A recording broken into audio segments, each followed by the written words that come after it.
ഇന്നത്തെ രാത്രിയിലെ ദൈവവചന ധ്യാനത്തിനായിട്ട് മർക്കോസിൻ്റെ സുവിശേഷം 16-ാം അധ്യായം 14-ാമത്തെ വാക്യം നമുക്ക് വായിക്കാം. Gospel of Mark chapter 16 verse 14. പിന്നത്തേതിൽ 11 ഭക്ഷണത്തിനിരിക്കുമ്പോൾ അവൻ അവർക്ക് പ്രത്യക്ഷനായി. തന്നെ ഉയർത്തെഴുന്നേറ്റവനായി കണ്ടവരുടെ വാക്ക് വിശ്വസിക്കായികയാൽ അവരുടെ അവിശ്വാസത്തെയും ഹൃദയ കാഠിന്യത്തെയും ശാസിച്ചു. പരിശുദ്ധ പിതാവേ, അപ്പച്ചൻ്റെ സന്നിധിയിൽ ഞങ്ങളെ തന്നെ താഴ്ത്തി ഇന്നത്തെ രാത്രി അവിടുത്തെ കൃപയ്ക്കായി ഞങ്ങൾ പ്രാർത്ഥിക്കുക. ഞങ്ങളെ കേൾപ്പിച്ച തിരുവചനത്തിനായിട്ട് സ്തോത്രം ചെയ്യുന്നു. ഞങ്ങളുടെ പരിശുദ്ധാത്മാവിനാൽ ആ തിരുവചനത്തെ ഞങ്ങളുടെ ഹൃദയത്തിൻ്റെ ഉള്ളിലേക്ക് എഴുതി ഞങ്ങൾ അറിയേണ്ടത്, അങ്ങ് ഞങ്ങളോട് ഇന്നത്തെ രാത്രി സംസാരിക്കുവാൻ ആഗ്രഹിക്കുന്നത് അങ്ങയുടെ പുത്രൻ്റെ നാമമഹത്വത്തിനു വേണ്ടി അവിടുന്ന് ഞങ്ങളിൽ ചെയ്താട്ടെ. മുറ്റുമായി തിരുസന്നിധിയിലേക്ക് സമർപ്പിക്കുന്ന പശ്ച പ്രാർത്ഥന കേട്ട കൃപയ്ക്കായി സ്തോത്രം. യേശു കർത്താവിൻ്റെ പരിശുദ്ധ നാമത്തിൽ തന്നെ ആമേൻ. എല്ലാവരും പ്രാർത്ഥനയോടെ കർത്താവിൻ്റെ സന്നിധിയിൽ ഇരുന്നാട്ടെ. സഹോദരങ്ങളെ, നമ്മളെ ഉയർത്തെഴുന്നേറ്റ കർത്താവ് തൻ്റെ ശിഷ്യന്മാർക്ക് പ്രത്യക്ഷപ്പെടുന്ന ഭാഗമാണ് ഇവിടെ നമ്മുടെ ദൈവവചനത്തിൽ വായിച്ചു കേട്ടിരിക്കുന്നത്. നമുക്കറിയാം, വളരെ ഭയത്തോടെ വിറയലോടെ ഒളിച്ചിരിക്കുന്ന, അല്ലെങ്കിൽ സമൂഹത്തിൽ നിന്നൊക്കെ മാറി പബ്ലിക്കിലേക്ക് പൊതുവിലേക്ക് വരാതെ അവർ ഒളിച്ചിരിക്കുന്ന സന്ദർഭത്തിൽ സ്വാഭാവികമായും നമ്മുടെ മാനുഷിക ബുദ്ധിയിൽ നാം കരുതും, കർത്താവ് കടന്നു വന്ന്, എപ്പോഴും കർത്താവ് അങ്ങനെയല്ലേ ചെയ്യാറുള്ളത്, നിങ്ങൾക്ക് സമാധാനമെന്ന് പറഞ്ഞവരെ ആശ്വസിപ്പിക്കുമെന്നാണ് നമ്മൾ കരുതിയത്. പക്ഷെ ഇവിടെ പറയുന്നു, ശിഷ്യന്മാരുടെ അടുക്കിലേക്ക് കടന്നു വന്ന കർത്താവ് അവരെ ശാസിക്കുന്നു. അവിടെ എഴുതിയിരിക്കുന്ന വാക്ക് അവരുടെ അവിശ്വാസത്തെയും ഹൃദയകാഠിന്യത്തെയും ശാസിച്ചു എന്ന് പറയുന്ന ശാസനയുടെ വാക്കിന് ഇംഗ്ലീഷിൽ കിങ് ജെയിംസ് വേർഷനിൽ എഴുതിയിരിക്കുന്ന വേർഡ് അപ്ബ്രൈഡഡ് എന്നാണ്. ഞാൻ അതിനെക്കുറിച്ച് പഠിച്ചപ്പോൾ മനസ്സിലാക്കിയത്, മറ്റൊരു ഭാഗങ്ങളിലും കർത്താവ് ശാസിച്ചതുപോലെയല്ല ഇവിടെ ശാസിക്കുന്നത്. ഇവിടെ ശാസിക്കുന്നത് he found a fault in them and scolded them. ഒരു വലിയ കുറ്റം അവരിൽ കണ്ടുപിടിച്ചിട്ട് അവരെ കാര്യമായി ഗൗരവത്തോടെ ശാസിച്ചു, വഴക്കു പറഞ്ഞു എന്നാണ് അതിൻ്റെ അർത്ഥം. ശ്രദ്ധിക്കണമേ സഹോദരങ്ങളെ. നമുക്കറിയാം, ഇതിനു മുമ്പ് പലയിടത്തും ദൈവത്തിൻ്റെ വചനത്തിൽ, സുവിശേഷത്തിൽ നമുക്ക് കാണുവാനായിട്ട് കഴിയും, ശിഷ്യന്മാരിൽ അവിശ്വാസം കാണുമ്പോൾ, മറ്റുള്ളവരിൽ അവിശ്വാസം കാണുമ്പോൾ എ സോർട്ട് ഓഫ് ഇൻഡിഗ്നേഷൻ, കർത്താവിൻ്റെ ഉള്ളിൽ ഒരു ഒരു ഒരു ഒരു പ്രയാസം വന്നിട്ട് അവരെ സൂക്ഷിച്ച് നോക്കുന്നതായിട്ട് കാണുന്നുണ്ട്, ശാസിക്കുന്നതായിട്ട് കാണുന്നുണ്ട്, അവരെ ശിക്ഷിക്കുന്നതായിട്ട് കാണുന്നുണ്ട്. നമുക്കറിയാം, ആലയത്തിലേക്ക് കടന്നു ചെന്ന് വിൽക്കുന്നവരെയും വാങ്ങുന്നവരെയും, പ്രാവിനെയൊക്കെ വിൽക്കുന്നവരെയും വാങ്ങുന്നവരെയും ഒക്കെ കർത്താവ് ഒരു കയറുകൊണ്ട് ചാട്ടവാറുണ്ടാക്കി അടിച്ചവരെ പുറത്ത് ചാടിക്കുന്നതായിട്ടൊക്കെ കാണുന്നുണ്ട്. കോപിക്കുന്ന ഭാഗങ്ങളൊക്കെ അവിടെ കാണുവാനായിട്ട് കഴിയും. അതുപോലെ പത്രോസ് വെള്ളത്തിൻ്റെ മീതെ നടന്ന് തൻ്റെ അടുക്കിലേക്ക് വന്നപ്പോൾ പത്രോസ് അവിശ്വാസത്താൽ വെള്ളത്തിലേക്ക് താഴുവാൻ തുടങ്ങുമ്പോൾ അവനോട് ചോദിക്കുന്നുണ്ട്, അല്പവിശ്വാസിയെ നീ എന്തിനു സംശയിച്ചു എന്നൊക്കെ ചോദിച്ച ഭാഗങ്ങൾ പലയിടത്ത് കാണുന്നുണ്ട്. അവിടെയൊക്കെയും പലയിടത്തും ശാസിക്കുന്നതായിട്ടൊക്കെ നമുക്ക് കാണുന്നു. പക്ഷെ ഇവിടെ വളരെ ഗൗരവത്തിലാണ് കർത്താവ് അവരെ കാണുന്നത്. അതുമാത്രമല്ല സഹോദരങ്ങളെ, വേറൊരു വിഷയം ഇവിടെയുണ്ട്. ഉയർത്തെഴുന്നേറ്റ കർത്താവ് ആദ്യം പ്രത്യക്ഷപ്പെടുന്നത് ശിഷ്യന്മാർക്കല്ല. നമ്മൾ മനസ്സിലാക്കണമേ, ഇതൊന്നും യാദൃച്ഛികമായിട്ട് ആരും ചിന്തിക്കരുത്. ദൈവത്തിൻ്റെ തിരുവചനം നമ്മൾ പഠിക്കുമ്പോൾ, കർത്താവിൻ്റെ വചനത്തിലൂടെ നമ്മൾ കാര്യങ്ങൾ അന്വേഷിച്ച് ഗ്രഹിച്ച് പരിശുദ്ധാത്മാവിൻ്റെ ആശ്രയത്തിൽ മുന്നോട്ട് പോകുമ്പോൾ നാം വായിക്കുന്ന കാര്യങ്ങൾ, നാം കാണുന്ന കാര്യങ്ങൾ, നാം പഠിക്കുന്ന കാര്യങ്ങൾ യാദൃച്ഛികമാണെന്ന് ആരും ചിന്തിക്കരുത്. ഇത് കർത്താവിൻ്റെ പരിശുദ്ധ വചനമാണ്. ഇതിലെ ഓരോ കോമായും, ഇതിനകത്ത് ഓരോ ഫുൾ സ്റ്റോപ്പ് അല്ലെങ്കിൽ സെമിക്കോളൻ, അല്ലെങ്കിൽ അത് ഏത് വാക്യങ്ങൾ എവിടെ വെച്ചിരിക്കുന്നു, എന്തായിരിക്കണം ആദ്യം വരേണ്ടത്, അവസാനം വരേണ്ടത്, the order of the scriptures text, everything is pre planned by God. അങ്ങനാണെങ്കിൽ ശിഷ്യന്മാർക്ക് ആദ്യം കർത്താവ് പ്രത്യക്ഷപ്പെട്ടില്ല എന്ന് പറഞ്ഞതിന് കാരണമുണ്ട്. ആദ്യമാർക്കാ പ്രത്യക്ഷപ്പെടുന്നത് നമുക്കറിയാം. മഗ്ദലക്കാരത്തി മറിയയ്ക്കാണ് ആദ്യം പ്രത്യക്ഷപ്പെടുന്നത്. പിന്നെ കർത്താവ് രണ്ടാമത് പ്രത്യക്ഷപ്പെടുന്നത് എമ്മവൂസിലേക്ക് പോയിരുന്ന 2 പേർക്കാണ്, അപ്പോസ്തലന്മാർക്കല്ല. പിന്നീടാണ് അപ്പോസ്തലന്മാരുടെ അടുക്കലേക്ക് കർത്താവ് കടന്നു വരുന്നതായിട്ട് കാണുന്നത്. ഞാൻ ആ ഭാഗത്തേക്ക് വരുന്നതിന് മുമ്പ് ഇവിടെ ഈ ശാസിക്കുന്ന വിഷയത്തിലേക്ക് ഞാനൊന്ന് വരികയാണ്. എന്തിനാണ് കർത്താവ് അവരെ ശാസിച്ചത്? കർത്താവ് ശാസിച്ചത് എന്താണെന്നറിയാമോ? താൻ ഉയർത്തെഴുന്നേറ്റിരിക്കുന്നു എന്ന് കണ്ട് അറിഞ്ഞ് ആ വാർത്ത വന്നു പറഞ്ഞവരുടെ വാക്കുകളെ ഈ ശിഷ്യന്മാർ വിശ്വസിച്ചില്ല. തന്നെ കണ്ടവരുടെ, തന്നെ അനുഭവിച്ചവരുടെ, തൻ്റെ സാമീപ്യം അറിഞ്ഞവരുടെ, മറ്റാരും കണ്ടിട്ടില്ലാത്തത് കാണുവാൻ തക്കവണ്ണം കൃപ ലഭിച്ചവരുടെ വാക്കുകൾ കേൾക്കുവാൻ തക്കവണ്ണം ഇവർക്ക് മനസ്സായില്ല. അതുകൊണ്ടാണ് അവരെ ശാസിച്ചത്. ഞാനൊരു കാര്യം നിങ്ങളോട് പറയട്ടെ, എന്തുകൊണ്ടാണെന്നറിയാമോ ശിഷ്യന്മാർ അത് ഗൗരവത്തോടെ എടുക്കാതിരുന്നത്? അതിന് മുമ്പുള്ള ആ 2 വാക്യങ്ങൾ നിങ്ങളോടൊന്ന് വായിച്ച് കേൾപ്പിച്ചിട്ട് ഞാൻ മുന്നോട്ട് പോകുകയാണ്. 11-ാമത്തെ വാക്യത്തിൽ നോക്കി, 9 മുതലുള്ള വാക്യങ്ങളിൽ, അവൻ ആഴ്ചവട്ടത്തിൻ്റെ 1-ാം നാൾ രാവിലെ ഉയർത്തെഴുന്നേറ്റിട്ട് താൻ 7 ഭൂതങ്ങളെ പുറത്താക്കിയിരുന്ന ആ മഗ്ദലക്കാരത്തി മറിയയ്ക്ക് ആദ്യം പ്രത്യക്ഷനായി. അവൾ ചെന്ന് അവനോട് കൂടെ ഇരുന്നവരായി ദുഃഖിച്ചും കരഞ്ഞും കൊണ്ടിരിക്കുന്നവരോട് അറിയിച്ചു. ആരാ ദുഃഖിച്ചും കരഞ്ഞുകൊണ്ടിരിക്കുന്നത്? ഈ ശിഷ്യന്മാർ തന്നെയാണ്. അപ്പോൾ ദുഃഖിച്ചും കരഞ്ഞുകൊണ്ട് ഇരിക്കുന്നവരുടെ അടുത്ത് യേശു പ്രത്യക്ഷനാകുമ്പോൾ അവരെ ആശ്വസിപ്പിക്കുകയാണ് ചെയ്യേണ്ടത്. പക്ഷെ കർത്താവ് ആശ്വസിപ്പിക്കുകയല്ല, അവരെ ശാസിച്ചു. കാരണം എന്താണെന്നാണ് നമ്മൾ വായിക്കുന്നത്. കരഞ്ഞും കൊണ്ടിരിക്കുന്നവരോട് അറിയിച്ചു, അവൻ ജീവനോട് ഇരിക്കുന്നുവെന്നും അവൾ അവനെ കണ്ടുവെന്നും അവർ കേട്ടപ്പോൾ വിശ്വസിച്ചില്ല. That is number 1. അടുത്ത വാക്യം, പിന്നെ അവരിൽ 2 പേർ നാട്ടിലേക്ക് പോകുമ്പോൾ അവൻ മറ്റൊരു രൂപത്തിൽ അവർക്ക് പ്രത്യക്ഷനായി. ഇത് ഇമ്മോസിലേക്ക് പോയിരുന്ന 2 ശിഷ്യന്മാരെ കുറിച്ചാണ് പറയുന്നത്. അവർ പോയി ശേഷമുള്ളവരോട് അറിയിച്ചു, അവരുടെ വാക്കും അവർ വിശ്വസിച്ചില്ല. ശ്രദ്ധിക്കണമേ സഹോദരങ്ങളെ, ഒരു സഹോദരി ഓടി വന്ന് പറഞ്ഞു, ഞാൻ കർത്താവിനെ കണ്ടുവെന്ന്, കർത്താവിനോട് സംസാരിച്ചുവെന്ന്, ഞാൻ കർത്താവിനോട് സംസാരിച്ചുവെന്ന്. അത് ശിഷ്യന്മാർ വിശ്വസിച്ചില്ല. 2 ശിഷ്യന്മാര്, അതായത് ഈ അപ്പോസ്തലന്മാരല്ലാത്ത 2 പേര് എമ്മവൂസിലേക്ക് പോയി. നമുക്കറിയാം, അവിടെ കർത്താവുമായിട്ട് വഴിമധ്യേ സംസാരിക്കുന്നതും കർത്താവ് അപ്പമെടുത്ത് നുറുക്കുന്നതും കൊടുക്കുന്നതും ഒക്കെ നമ്മൾ കണ്ടു. അവരത് എന്നിട്ട് എമ്മവൂസിൽ നിന്ന് ഓടി വന്ന് ശിഷ്യന്മാരോട് പറഞ്ഞു, ഞങ്ങൾ കർത്താവിനെ കണ്ടെന്ന് പറഞ്ഞിട്ടും അവർ വിശ്വസിച്ചിട്ടില്ല. എന്തുകൊണ്ടാണെന്നറിയോ അവർ വിശ്വസിക്കാതിരുന്നത്? ഇത് പത്രോസാണ് ഓടി വന്ന് പറഞ്ഞിരുന്നെങ്കിൽ ശിഷ്യന്മാർ വിശ്വസിച്ചേനേയും, അല്ലെങ്കിൽ യോഹന്നാൻ ഓടി വന്ന് പറഞ്ഞതെങ്കിൽ വിശ്വസിച്ചേനേയും. ഇവരെന്താ വിശ്വസിക്കാതിരുന്നതെന്ന് അറിയാമോ? They looked down on other people. ഓ, ഇവരാണ് കർത്താവിനെ കാണുന്നത്, ഞങ്ങളായിരുന്നു കാണേണ്ടത്, ഞങ്ങളുടെ അടുത്ത കർത്താവ് വരേണ്ടത്, ഇവരുടെ അടുത്താണോ കർത്താവ് പോകുന്നത്? കണ്ടോ സഹോദരങ്ങളെ, ആറ്റിറ്റ്യൂഡ് നിങ്ങൾ ശ്രദ്ധിച്ചേ. ഈ ആറ്റിറ്റ്യൂഡ് കർത്താവിന് നന്നായിട്ട് അറിയാം. അതുകൊണ്ടാണ് ഇവരുടെ അടുത്ത് കർത്താവ് വരാതിരുന്നത്. സഹോദരങ്ങളെ മനസ്സിലാക്കണമേ, സഹോദരി, നമ്മൾ ചിന്തിക്കണമേ. ശമരിയാക്കാരി സ്ത്രീ കർത്താവിനെ കുറിച്ച് പറയുന്നത് കുളക്കരയിൽ അല്ലെങ്കിൽ കിണൽക്കരയിൽ അവൾക്ക് കർത്താവുമായിട്ടുണ്ടായ അനുഭവത്തിന്റെ ബേസിലാണ്. ഒരുപക്ഷെ ലോകത്തിൽ ആർക്കും ആ അനുഭവം ഉണ്ടായിട്ടില്ലായിരിക്കാം. സഹോദരങ്ങളെ, പാരലൈസ്ഡായിരിക്കുന്ന പക്ഷപാതക്കാരനെ കർത്താവ് സൗഖ്യമാക്കി. ആ പക്ഷപാതക്കാരൻ യേശുഗുരു കർത്താവിനെ കുറിച്ച് പറയുന്നത് മറ്റാർക്കും ജീവിതത്തിൽ ഉണ്ടാകാത്ത ഒരു അനുഭവം കർത്താവിൽ നിന്ന് ആ വ്യക്തിക്ക് ഉണ്ടായതുകൊണ്ടാണ്. മറന്നുപോകരുത്. ഹല്ലേലൂയ. അതുപോലെ തന്നെ ബെത്സൈദ കുളക്കടവിൽ കിടന്ന വ്യക്തി, കണ്ണുപൊട്ടനായിരുന്ന ബർത്തമിയസ്, ഇവരൊക്കെ കർത്താവിനെ കുറിച്ച് പറയുമ്പോൾ അവർ പറയുന്നതിനകത്തൊരു വിഷയമുണ്ട്. കാരണം എന്നറിയാമോ? കേൾക്കുന്നവർക്കാർക്കും അനുഭവിക്കുവാൻ കഴിയാത്ത ദൈവമഹത്വം സ്വന്തം ജീവിതത്തിൽ അവർ അനുഭവിച്ചത് കൊണ്ട് കർത്താവിന് സാക്ഷികളായി നിൽക്കുകയാണ്. അവരുടെ സാക്ഷ്യം കേൾക്കുന്നതിന് പകരം സമൂഹത്തിലുള്ള അവരുടെ നിലയോ അവരുടെ വിലയോ അറിഞ്ഞ് they look down on them. Even ആ കൊച്ചു കുട്ടിയുണ്ടല്ലോ, 5 അപ്പവും 2 മീനും കൊടുത്ത് 5000 പോഷിപ്പിക്കുവാൻ തക്കവണ്ണം കർത്താവിന്റെ മുമ്പിൽ മുഖാന്തരമായി സമർപ്പിച്ചു കൊടുത്ത ആ കൊച്ചു ബാലനുണ്ടല്ലോ, അവൻ നാളെ ഒരിടത്ത് ചെന്നൊരു ദേശത്ത് ചെന്ന് കർത്താവിന്റെ മഹത്വം ഞാൻ കണ്ടെന്നും, എൻ്റെ കയ്യിലിരുന്ന് 5 അപ്പമാണ്, എൻ്റെ കയ്യിലിരുന്ന് 2 മീനാണ് എൻ്റെ കണ്ണിന്റെ മുന്നിൽ വെച്ച് കർത്താവ് വാഴ്ത്തുന്നത് ഞാൻ കണ്ടു. അവിടുന്ന് നുറുക്കി 5000-ൽ പരം പുരുഷന്മാരെ, അതിലേറെ സ്ത്രീകളെ, മക്കളെ, കുഞ്ഞുങ്ങളെ ഒക്കെ അവരെ തൃപ്തിപ്പെടുന്നത് ഞാൻ കണ്ടുവെന്ന് ഈ കൊച്ചു കുഞ്ഞ് സാക്ഷ്യം പറയുമ്പോൾ അവന് ജീവിതത്തിൽ ഒരു അനുഭവമുണ്ട് കർത്താവുമായി. ആ അനുഭവത്തിന്റെ വെളിച്ചത്തിലാണ് അവൻ സംസാരിക്കുന്നത്. എന്നെ കേൾക്കുന്ന സഹോദരന്മാരെ, സഹോദരിമാരെ, ഇത് നമ്മുടെ ജീവിതത്തിലും സമാനമായ അനുഭവമാണ്. ഹല്ലേലൂയ. കർത്താവിനെ തൊട്ടറിഞ്ഞ ഒരു വ്യക്തി, കർത്താവിനെ ജീവിതത്തിൽ അനുഭവിച്ചറിഞ്ഞ ഒരു വ്യക്തി, കർത്താവിന്റെ സാമീപ്യത്തിൽ ഹല്ലേലൂയ ബ്രോക്കണായ ഒരു വ്യക്തി, ഹല്ലേലൂയ, നമ്മൾ ആരും കടന്നു പോകാത്ത അനുഭവങ്ങളിലൂടെ കർത്താവിനെ രുചിച്ചറിഞ്ഞിട്ട് നമ്മളോട് പറയുമ്പോൾ നമ്മൾ ആ വാക്കല്ല കേൾക്കുന്നത്, ആ വ്യക്തിയുടെ ജീവിതമല്ല നോക്കുന്നത്, ആ വ്യക്തിയുടെ സ്ഥാനമാണ് നോക്കുന്നത്.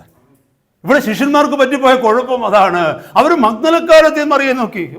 മഗ്ദലക്കാരത്തെ മറിയ, നീ എന്തായി പറയുന്നത്?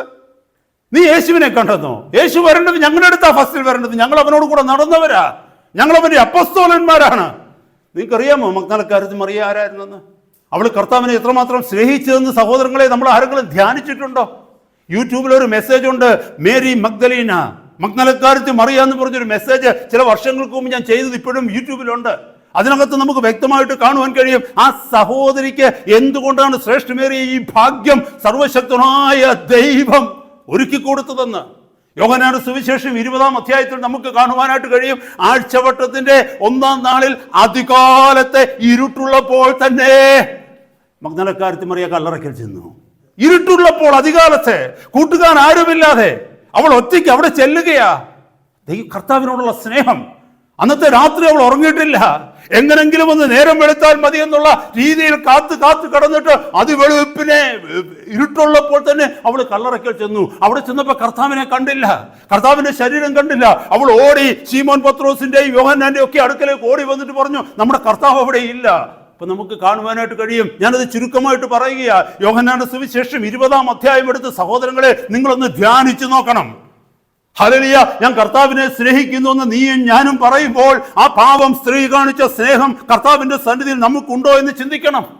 അവൾ ഓടി വന്ന് ശിഷ്യന്മാരോട് പറഞ്ഞു, നമുക്കറിയാം അവിടെ ശീമോൻ പത്രോസും യോഹന്നാനും കൂടെ ഓടി കല്ലറയ്ക്കൽ ചെന്നു. മഗ്ദലക്കാരത്തി മറിയ പറഞ്ഞതുപോലെ തന്നെ അവർ കണ്ടു. കർത്താവിന്റെ ശരീരം അവർ കണ്ടില്ല. അവിടെ എഴുതിയിരിക്കുന്ന വാക്യങ്ങൾ നിങ്ങൾ ശ്രദ്ധിക്കണം. അവർക്ക് മനസ്സിലായി കർത്താവ് ഇവിടെ ഇല്ലെന്ന്. താഴേക്ക് വായിച്ചു വരുമ്പോൾ അവിടെ എഴുതിയിരിക്കുന്നു, ശിഷ്യന്മാർ വീട്ടിലേക്ക് പോയി. കർത്താവിനെ കണ്ടില്ല. ഇപ്പം എന്ത് ചെയ്യാനാ? കർത്താവിനെ കണ്ടില്ല, നമ്മളിപ്പോൾ എന്ത് ചെയ്യാനാ? അവർ തിരിഞ്ഞ് വീട്ടിലേക്ക് പോയി. ഞാൻ ആ വാക്യം ഞാൻ ആ ഭാഗങ്ങളൊക്കെ വായിക്കുമ്പോൾ ഇന്നും എപ്പോൾ ഞാൻ അവിടെ വായിച്ചെന്ന് പറഞ്ഞാൽ എൻ്റെ കണ്ണിൽ നിന്ന് കണ്ണുനീരൊഴുകാത്ത ദിവസങ്ങളില്ല. ഞാൻ ആ ഭാഗം വായിക്കുമ്പോൾ നിങ്ങൾ ആ ഭാഗം ഒന്ന് വായിച്ചു നോക്കിയ സഹോദരങ്ങളെ. 1 മിനിറ്റ് ഞാൻ പെട്ടെന്ന് പറയുകയാണ്. യോഹന്നാന്റെ സുവിശേഷം 20-ാം അധ്യായത്തിൽ നോക്കിക്കേ. 10-ാമത്തെ വാക്യം 20-ന്റെ 10 പറയുന്നു, അങ്ങനെ ശിഷ്യന്മാർ വീട്ടിലേക്ക് മടങ്ങിപ്പോയി. കർത്താവിനെ കണ്ടില്ല. പക്ഷെ അടുത്ത വാക്യം നോക്കിയേ, എന്നാൽ മറിയ കല്ലറയ്ക്കൽ പുറത്ത് കരഞ്ഞുകൊണ്ട് നിന്നു. You know her heart. കേമന്മാരായിരുന്ന പത്രോസും യോഹന്നാനും എല്ലാവരും ഓടിപ്പോയി. എന്നാൽ ഇതാ ഒരു സ്ത്രീ, അവൾ കർത്താവിന്റെ അപ്പോസ്തലന്മാരുടെ കൂട്ടത്തിലുള്ളതല്ല. കർത്താവിന്റെ മഹത്വം കണ്ടിട്ടില്ല. കർത്താവിനോടുകൂടെ അവൾ ചെലവഴിച്ച സമയം വളരെ ചുരുക്കമാണ്, മറന്നു പോകരുത്. പക്ഷെ ഇവിടെ ഇതാ അവൾ കല്ലറയ്ക്കൽ കരഞ്ഞുകൊണ്ട് നിൽക്കുക. ഒറ്റയ്ക്ക് ഒരു സ്ത്രീ പ്രഭാതത്തിൽ അതിവെളുപ്പിനെ അവൾ കരഞ്ഞുകൊണ്ട് നിൽക്കുന്നതിൻ്റെ ഇടയിൽ അവള് കല്ലറയിലേക്ക് കുനിഞ്ഞു നോക്കി. അവൾ കണ്ടു രണ്ട് ദൂതന്മാർ അവിടെ ഇരിക്കുന്നത്. അവർ ചോദിച്ചു, സ്ത്രീയെ നീ കരയുന്നത് എന്താ? ഹല്ലേലൂയ. അവിടെ നോക്കിയാൽ താഴേക്ക് എഴുതിയിരിക്കുന്നു, മറിയ കല്ലറയ്ക്കൽ പുറത്ത് കരഞ്ഞുകൊണ്ട് നിന്നു. കരയുന്നതിനിടയിൽ അവൾ കല്ലറയിൽ കുനിഞ്ഞു നോക്കി.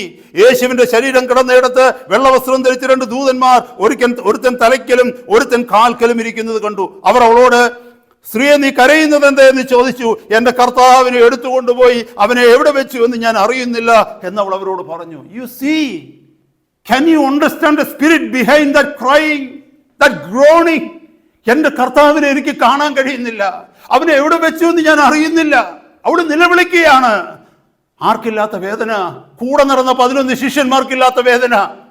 ഹല്ലേലൂയ. അത്ഭുതങ്ങൾ കണ്ട ശിഷ്യന്മാർക്കില്ലാത്ത വേദന. കർത്താവിൽ നിന്ന് അധികാരം പ്രാപിച്ച ശിഷ്യന്മാർക്കില്ലാത്ത വേദന. പരിശുദ്ധാത്മാവിന്റെ സാന്നിധ്യം അനുഭവിച്ച ശിഷ്യന്മാർക്കില്ലാത്ത വേദന. പുരുഷന്മാരായ അവർക്കില്ലാത്ത വേദന. ഈ പാവപ്പെട്ട സ്ത്രീയുടെ ഹൃദയത്തിൽ വേദന. അവൾ തിരിഞ്ഞു നോക്കുമ്പോൾ ഒരു മനുഷ്യൻ പുറകിൽ നിൽക്കുന്നു. യേശുവാണ് നിന്നത്. പക്ഷെ അവൾ അറിഞ്ഞില്ലത് യേശുവാണെന്ന്. യേശു ചോദിച്ചു, സ്ത്രീയെ നീ കരയുന്നത് എന്തെന്ന് ചോദിച്ചപ്പോൾ അവൾ വിചാരിച്ചു ആ തോട്ടത്തിന്റെ ഉടമയായിരിക്കുമെന്ന്. അവൾ പറഞ്ഞു, യജമാനനെ, നീ അവനെ എടുത്തുകൊണ്ടുപോയെങ്കിൽ അവനെ എവിടെ വെച്ചെന്ന് പറയുക, ഞാൻ എടുത്തുകൊണ്ട് പോയിക്കോളാം. You understood my brothers, my sisters, this is the heart she had. No wonder.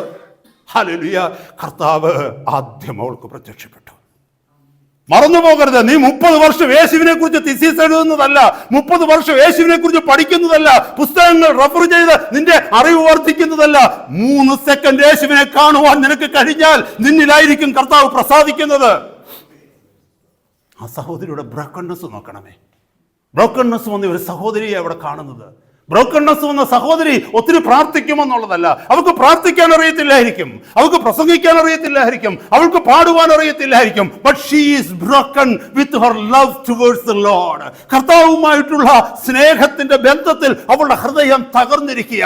Nothing in this world more than Jesus for her. ഈ ലോകത്തിൽ യേശുവിനേക്കാൾ അധികം അവൾ സ്നേഹിക്കുന്നത് ഒന്നുമില്ല അവൾക്ക്. നമ്മുടെ പ്രാർത്ഥന കൂടുതലായിരിക്കാം, നമ്മുടെ പ്രസംഗം കൂടുതലായിരിക്കാം. That could be religious. എന്നെ കേൾക്കുന്ന ദൈവമക്കളെ, അതൊക്കെ മതഭക്തിയുടെ ഒരു ഭാഗമായി മാറിയേക്കാം. എന്നാൽ കർത്താവിൻ്റെ സ്നേഹം അനുഭവിക്കുന്ന ഒരു സഹോദരൻ, ഒരു സഹോദരി എന്ന് പറഞ്ഞാൽ they are broken. They don't want to push themselves forward. അവർ തങ്ങളെ മുന്നോട്ട് പ്രൊജക്റ്റ് ചെയ്യത്തില്ല. അവരെല്ലാവരോടും വാദിച്ചു കൊണ്ട് നിൽക്കത്തില്ല. അവരുടെ വായേക്കാൾ കൂടുതൽ വാക്കുകളില്ല. അവർ കൊയറ്റ. കാരണം എന്തെന്നറിയാമോ? അവർ കർത്താവിനെ കണ്ടു, ഏറ്റവും വലിയവനെ കണ്ടു, ഏറ്റവും മഹത്വമായതിനെ കണ്ടു. തങ്ങൾക്ക് ഈ ലോക ജീവിതത്തിൽ പ്രാപിക്കുവാൻ കഴിയുന്നതിൽ ഏറ്റവും വലുതിനെ അവർ പ്രാപിച്ചു കഴിഞ്ഞു. അവർക്ക് ആരോടും വാദിക്കാൻ ഒന്നുമില്ല, പ്രൂവ് ചെയ്യുവാൻ ഒന്നുമില്ല. തന്നെ കൊണ്ട് സംസാരിക്കുവാൻ കഴിയുമെന്നോ, തന്നെ കൊണ്ട് ജയിക്കാൻ കഴിയുമെന്നോ, പറഞ്ഞു നിൽക്കാൻ കഴിയുമെന്നോ, പ്രൂവ് ചെയ്യുവാൻ കഴിയുമെന്നോ ഒന്നും അവൾ വാദിക്കുന്നില്ല. എന്നെ കേൾക്കുന്ന സഹോദര സഹോദരി, ശിഷ്യന്മാർക്ക് അവളുടെ വാക്കുകൾ അംഗീകരിക്കാൻ കഴിഞ്ഞില്ല. കാരണം എന്താണെന്നറിയാമോ? they looked on her social status. അവളുടെ സാമൂഹികമായ സ്ഥാനത്തെയാണ് നോക്കിയത്.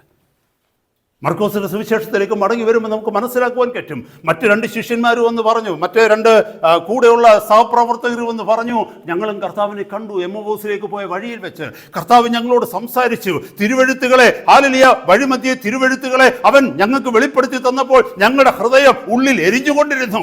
ഹല്ലേലൂയ. ഞങ്ങൾ ഒന്നിച്ച് ഭക്ഷണം കഴിക്കാനിരുന്നപ്പോൾ അവിടുന്ന് അവൻ അപ്പമെടുത്ത് സ്തോത്രം ചൊല്ലിട്ട് ഞങ്ങൾക്ക് നുറുക്കി തന്നു. ഞങ്ങളുടെ കണ്ണുകൾക്ക് മറഞ്ഞു.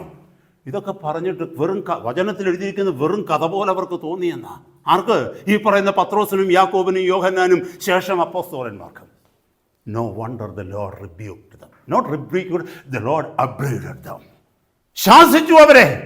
നിങ്ങളാണോ എൻ്റെ അപ്പോസ്തലന്മാരായിരിക്കേണ്ടവർ? ഹല്ലേലൂയ. എന്നെ കണ്ടവർ, എൻ്റെ ശബ്ദം കേട്ടവർ, എന്നെ അനുഭവിച്ചവർ, എന്നെ അറിഞ്ഞവർ നിങ്ങളോട് വന്ന സാക്ഷ്യം പറഞ്ഞിട്ട് വിശ്വസിക്കുവാൻ നിങ്ങൾക്കത് കഴിഞ്ഞില്ല. എന്നെ കേൾക്കുന്ന സഹോദരന്മാരെ, സഹോദരിമാരെ, ഹല്ലേലൂയ. നമ്മളും പലപ്പോഴും മറ്റുള്ളവരെ അല്ലെങ്കിൽ വിലയിരുത്തുന്നത് അവരുടെ സോഷ്യൽ സ്റ്റാറ്റസ് അനുസരിച്ചാണ്. എനിക്ക് പൂർണ്ണമായ നിശ്ചയമുണ്ട്, കർത്താവിൻ്റെ സന്നിധിയിലേക്ക് കടന്നു ചെല്ലുമ്പോൾ നമ്മൾ ആരും കണ്ടിട്ടില്ലാത്ത ചില വ്യക്തികൾ, നമ്മൾ ആരും ഗൗനിച്ചിട്ടില്ലാത്ത വ്യക്തികൾ, നമ്മൾ ആരും വിലയും നിലയുമില്ലെന്ന് പറഞ്ഞ വ്യക്തികൾ, ദൈവസഭയുടെ മധ്യത്തിൽ എവിടെയെങ്കിലും സംസാരിക്കുവാൻ പോലും അറിയാത്തവർ, ഹല്ലേലൂയ, പ്രാർത്ഥിക്കുവാൻ പോലും കെൽപ്പില്ലാത്തവർ, ജ്ഞാനമില്ലാത്തവർ, അങ്ങനെയുള്ളവരായിരിക്കും കർത്താവിൻ്റെ തൊട്ടടുത്തിരിക്കുന്നത്. കാരണം they had a heart for the Lord. They had a heart which was burning for the Lord. Hallelujah, സ്തോത്രം. നമ്മൾ മറന്നു പോകരുത് സഹോദരങ്ങളെ. ഹല്ലേലൂയ. നമ്മുടെ വിഷയം, ഈ ശിഷ്യന്മാരുടെ പ്രശ്നം എന്താണെന്നറിയാമോ? ഹല്ലേലൂയ, അവർക്കൊരു കാഴ്ചപ്പാടുണ്ടായിരുന്നു. ഇന്നത്തെ രാത്രിയിലെ മെസ്സേജ് വ്യക്തമായിട്ട് നമ്മൾ കേൾക്കണമേ. നമ്മുടെ പലരെയും ഇന്നത്തെ രാത്രിയിലെ മെസ്സേജ് വിടുവിക്കും സഹോദരങ്ങളെ. നമ്മുടെ റിലീജിയോസിറ്റിയിൽ നിന്ന്, നമ്മുടെ മതഭക്തിയിൽ നിന്ന് വിടുവിക്കും. Towards we become devotees of Christ rather than devotees of a religion. അല്ലെങ്കിൽ ഒരു മതത്തെ ഭക്തിയോ അല്ലെങ്കിൽ ഒരു ധർമ്മഭക്തിയിലേക്ക് പോവുകയല്ല, ഒരു വഴിയുടെ ഭക്തിയിലേക്ക്, ഒരു രീതിയുടെ ഭക്തിയിലേക്ക്, ഒരു പാറ്റേണിന്റെ പിന്നാലെയല്ല നമ്മൾ പോകുന്നത്. നമ്മുടെ നോട്ടം, നമ്മുടെ ആഗ്രഹം, നമ്മുടെ ലക്ഷ്യം, നമ്മുടെ അഭിനിവേശം എല്ലാം കർത്താവിന്റെ അടുക്കലേക്കായി മാറും. Praise God, hallelujah. ഇവിടെ കേൾക്കണമേ, ഇവരെ കർത്താവ് ശാസിക്കുന്നതിന്റെ കാരണം അവരുടെ അവിശ്വാസവും ഹൃദയകാഠിന്യമായി. എന്തുകൊണ്ടാണെന്നറിയുമോ ആ വിഷയം അവർക്കുണ്ടായത്? അവർക്ക് ചില കാഴ്ചപ്പാടുകളുണ്ട്. കാരണം എന്ന് പറഞ്ഞാൽ, ഈ ലോകത്തിൽ കർത്താവ് ഞങ്ങളെ തെരഞ്ഞെടുത്തു, അങ്ങനെയാണെങ്കിൽ ഞങ്ങളിലൂടെ മാത്രമേ കർത്താവിന് എന്തെങ്കിലും ചെയ്യാൻ പറ്റത്തുള്ളൂ. ചിന്തിച്ചു നോക്കണമേ. ഞങ്ങളിലൂടെ മാത്രമേ എന്തെങ്കിലും ചെയ്യാൻ പറ്റൂ. ബാക്കിയുള്ളവരൊക്കെ ഞങ്ങളെക്കാൾ താഴെയാണ്. നമുക്കറിയാം ഈ അവസ്ഥ അതൊക്കെ മാറി കേട്ടോ. കാരണം എന്താണെന്നറിയാമോ? ഈ ശിഷ്യന്മാരെ ഓരോരുത്തരെയും കർത്താവ് ബ്രേക്ക് ചെയ്തു. പിന്നീട് നമുക്ക് മനസ്സിലാക്കാൻ പറ്റും, കർത്താവ് ശിഷ്യന്മാരെ ബ്രേക്ക് ചെയ്തതിന് ശേഷം പെന്തിക്കോസ്തി നാളിൽ അവരുടെ മേൽ പരിശുദ്ധാത്മാവിനെ പകർന്നു കഴിഞ്ഞപ്പോൾ ഈ ആറ്റിറ്റ്യൂഡ് എല്ലാം അവരുടെ മാറി. ഞാൻ ആ ഭാഗത്തേക്ക് വരുന്നില്ല. Praise God. ഞാൻ ആ ഭാഗത്തേക്ക് വരുന്നില്ല. ഞാനും നിങ്ങളും ആ അനുഭവത്തിലൂടെ കടന്നുപോയി കഴിഞ്ഞാൽ ഇതൊക്കെ മാറും. ഇവിടുത്തെ പ്രശ്നം എന്താണെന്നറിയാമോ? അവർക്ക് അവരുടെ ചിന്താഗതികളിൽ നിന്ന് മാറുവാൻ കഴിയുന്നില്ല. അവരുടെ കാഴ്ചപ്പാടുകൾക്കകത്ത് ഒതുങ്ങുന്നവരെ മാത്രമേ അവരെ അംഗീകരിക്കത്തുള്ളൂ. അവരുടെ ഫ്രെയിം ഓഫ് ദിയർ മൈൻഡിനകത്ത് വരുന്ന കാര്യങ്ങൾ മാത്രമേ അവർ അംഗീകരിക്കത്തുള്ളൂ. ഞാൻ പണ്ടിങ്ങനൊന്ന് കേട്ടിട്ടുണ്ട്. ആമസോൺ ഫോറസ്റ്റിൽ ഉണ്ടായിരുന്ന ഒരു ട്രൈബൽസ്, അവർ സിവിലൈസ്ഡ് ആയിട്ടിരിക്കുന്ന ഇതിലേക്ക്, സിവിലൈസേഷനിലേക്ക് വരുന്നതിന് മുമ്പ് ഉണ്ടായ അവരുടെ ചില അനുഭവങ്ങൾ അവരിലുള്ള ചിലർക്ക് ഇങ്ങനെ പറയുന്നതായിട്ടുള്ള ഒരു വീഡിയോ പണ്ട് കേൾക്കാനിടയായി. മനസ്സിലായോ ഞാൻ ഈ പറയുന്നത്? what I am saying is this: there was a certain tribals people before they became civilized, the experiences they had in their forest. That is what they were sharing in a video. ഒരു വീഡിയോയ്ക്കകത്ത് അവർ പറയുന്നത് കേട്ടു. എന്തുവെന്നറിയാമോ, അവരവിടെ ആയിരുന്ന സമയത്ത് ആ ആകാശത്തിലൂടെ ഇങ്ങനെ ഫ്ലൈറ്റൊക്കെ പറന്നു പോകുന്ന, എയ്റോപ്ലെയിൻസ് ഒക്കെ പറന്നു പോകുന്ന അവർ കാണുമ്പോൾ അവർ വിചാരിച്ച് എന്തുവെന്നറിയാമോ, ഏതോ ബേർഡ്സ് ആണെന്ന്. ഈ വലിയ ശബ്ദം കേൾക്കുമ്പോൾ അവർ മേളിലോട്ട് നോക്കും. ചിലരൊക്കെ അമ്പ ചെയ്തിട്ടുണ്ടെന്ന് പറഞ്ഞു. എന്തിനാണെന്നറിയാമോ, ഈ ബേർഡിന് വേണ്ടി. പക്ഷേ സിവിലൈസേഷനിലേക്ക് വന്നപ്പോഴാണ് മനസ്സിലായത് ബേർഡല്ല, അത് എയ്റോപ്ലെയിൻ ആണെന്ന്. കാരണം എന്താണെന്ന് ചോദിച്ചാൽ അതിനെ എയ്റോപ്ലെയിനായിട്ട് അംഗീകരിക്കുവാൻ തക്കവണ്ണം അവർക്ക് കഴിയുമായിരുന്നില്ല. അവരാകെ കണ്ടിട്ടുള്ളത് ബേർഡ്സിനെ മാത്രമേ ഉള്ളൂ.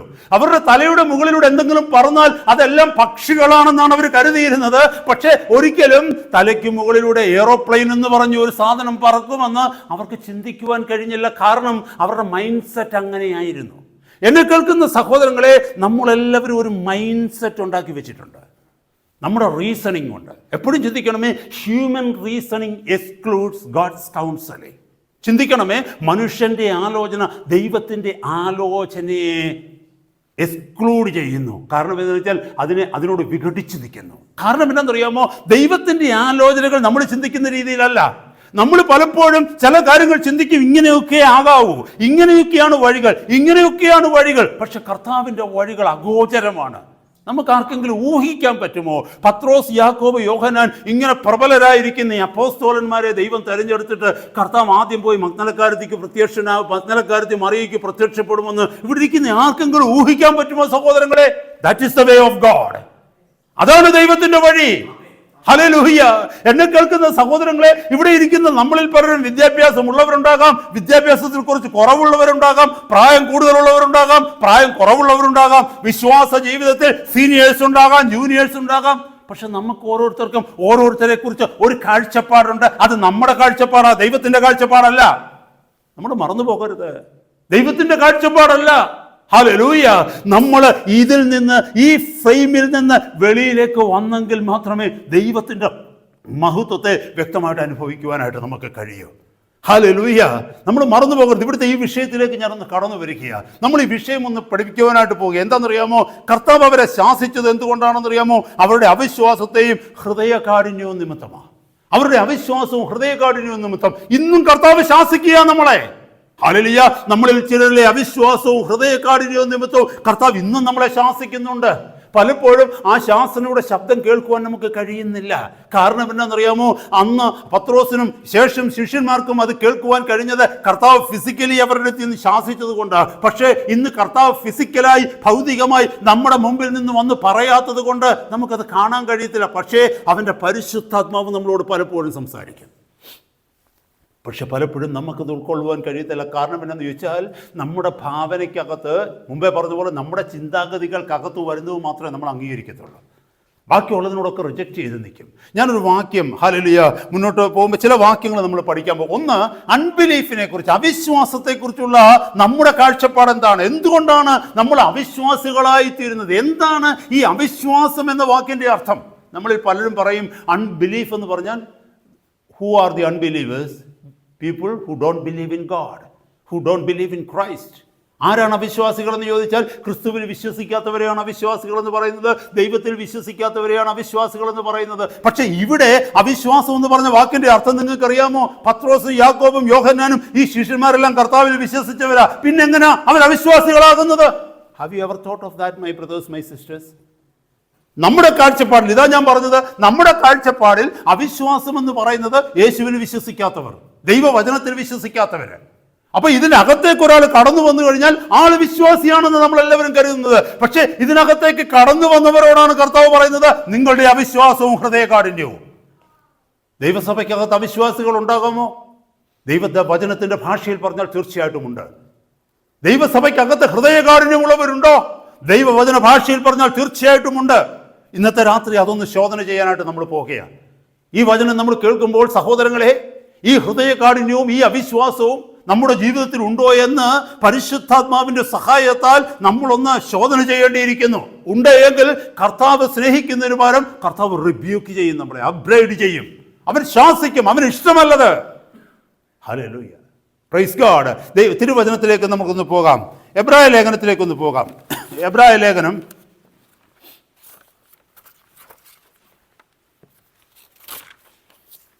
എബ്രായ ലേഖനം 3-ാം അധ്യായത്തിൻ്റെ 12-ാമത്തെ വാക്യം.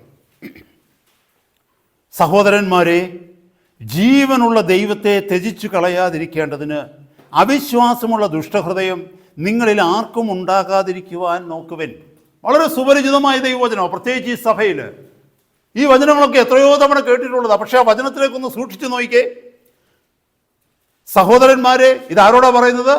യേശുവില്ലെന്ന് വിശ്വസിക്കുന്നവരോടല്ല, ദൈവവചനത്തിൽ വിശ്വസിക്കാത്ത അവിശ്വാസികളോടല്ല പറയുന്നത്. ഇത് സഹോദരന്മാരായ അവിശ്വാസികളോടാ പറയുന്നത്. കേട്ടെ സഹോദരന്മാരെ, ജീവനുള്ള ദൈവത്തെ ത്യജിച്ചു കളയാതിരിക്കേണ്ടതിന് അവിശ്വാസമുള്ള ദുഷ്ടഹൃദയം നിങ്ങളിൽ ആർക്കും ഉണ്ടാകാതിരിപ്പാൻ നോക്കുവൻ. അവിശ്വാസമുള്ള ഹൃദയത്തെ ദൈവാത്മാവ് വിളിക്കുന്നു ദുഷ്ടഹൃദയം, വിക്കഡ് ഹാർട്ട്. നമ്മളെ ഇവിടെ ഇരിക്കുന്ന ആരെങ്കിലും ഒരാളെ നോക്കിക്കൊണ്ട് പറയുക നിങ്ങളിലുള്ളത് വിക്കഡ് ഹാർട്ടാന്ന് പറഞ്ഞാൽ നമുക്ക് എത്ര പേർക്ക് താങ്ങാൻ പറ്റും? നമുക്കത് എത്ര പേർക്ക് ഉൾക്കൊള്ളാൻ പറ്റും?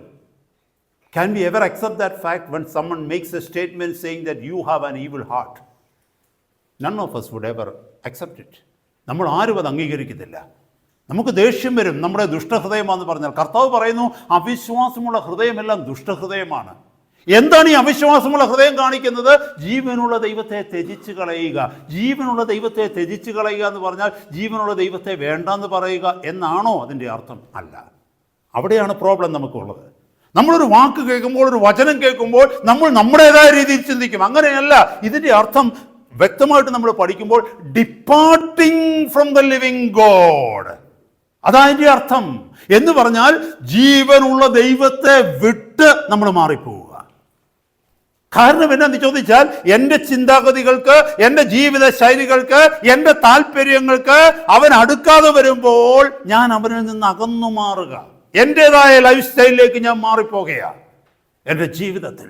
ഹല്ലേലൂയ. ഇവിടെ പറ്റുന്ന കുഴപ്പം അതാ സഹോദരങ്ങളെ. ഇവിടെ പറയുന്നു നിങ്ങൾക്കൊരു ദുഷ്ടഹൃദയമുണ്ട്. എന്താണെന്നറിയാമോ? ദൈവശബ്ദം കേൾക്കുമ്പോൾ താണുകൊടുക്കുന്ന ഒരു ഹൃദയമല്ലിത്. ദൈവശബ്ദം കേൾക്കുമ്പോൾ വിധേയപ്പെടുന്ന ഒരു ഹൃദയമല്ലിത്.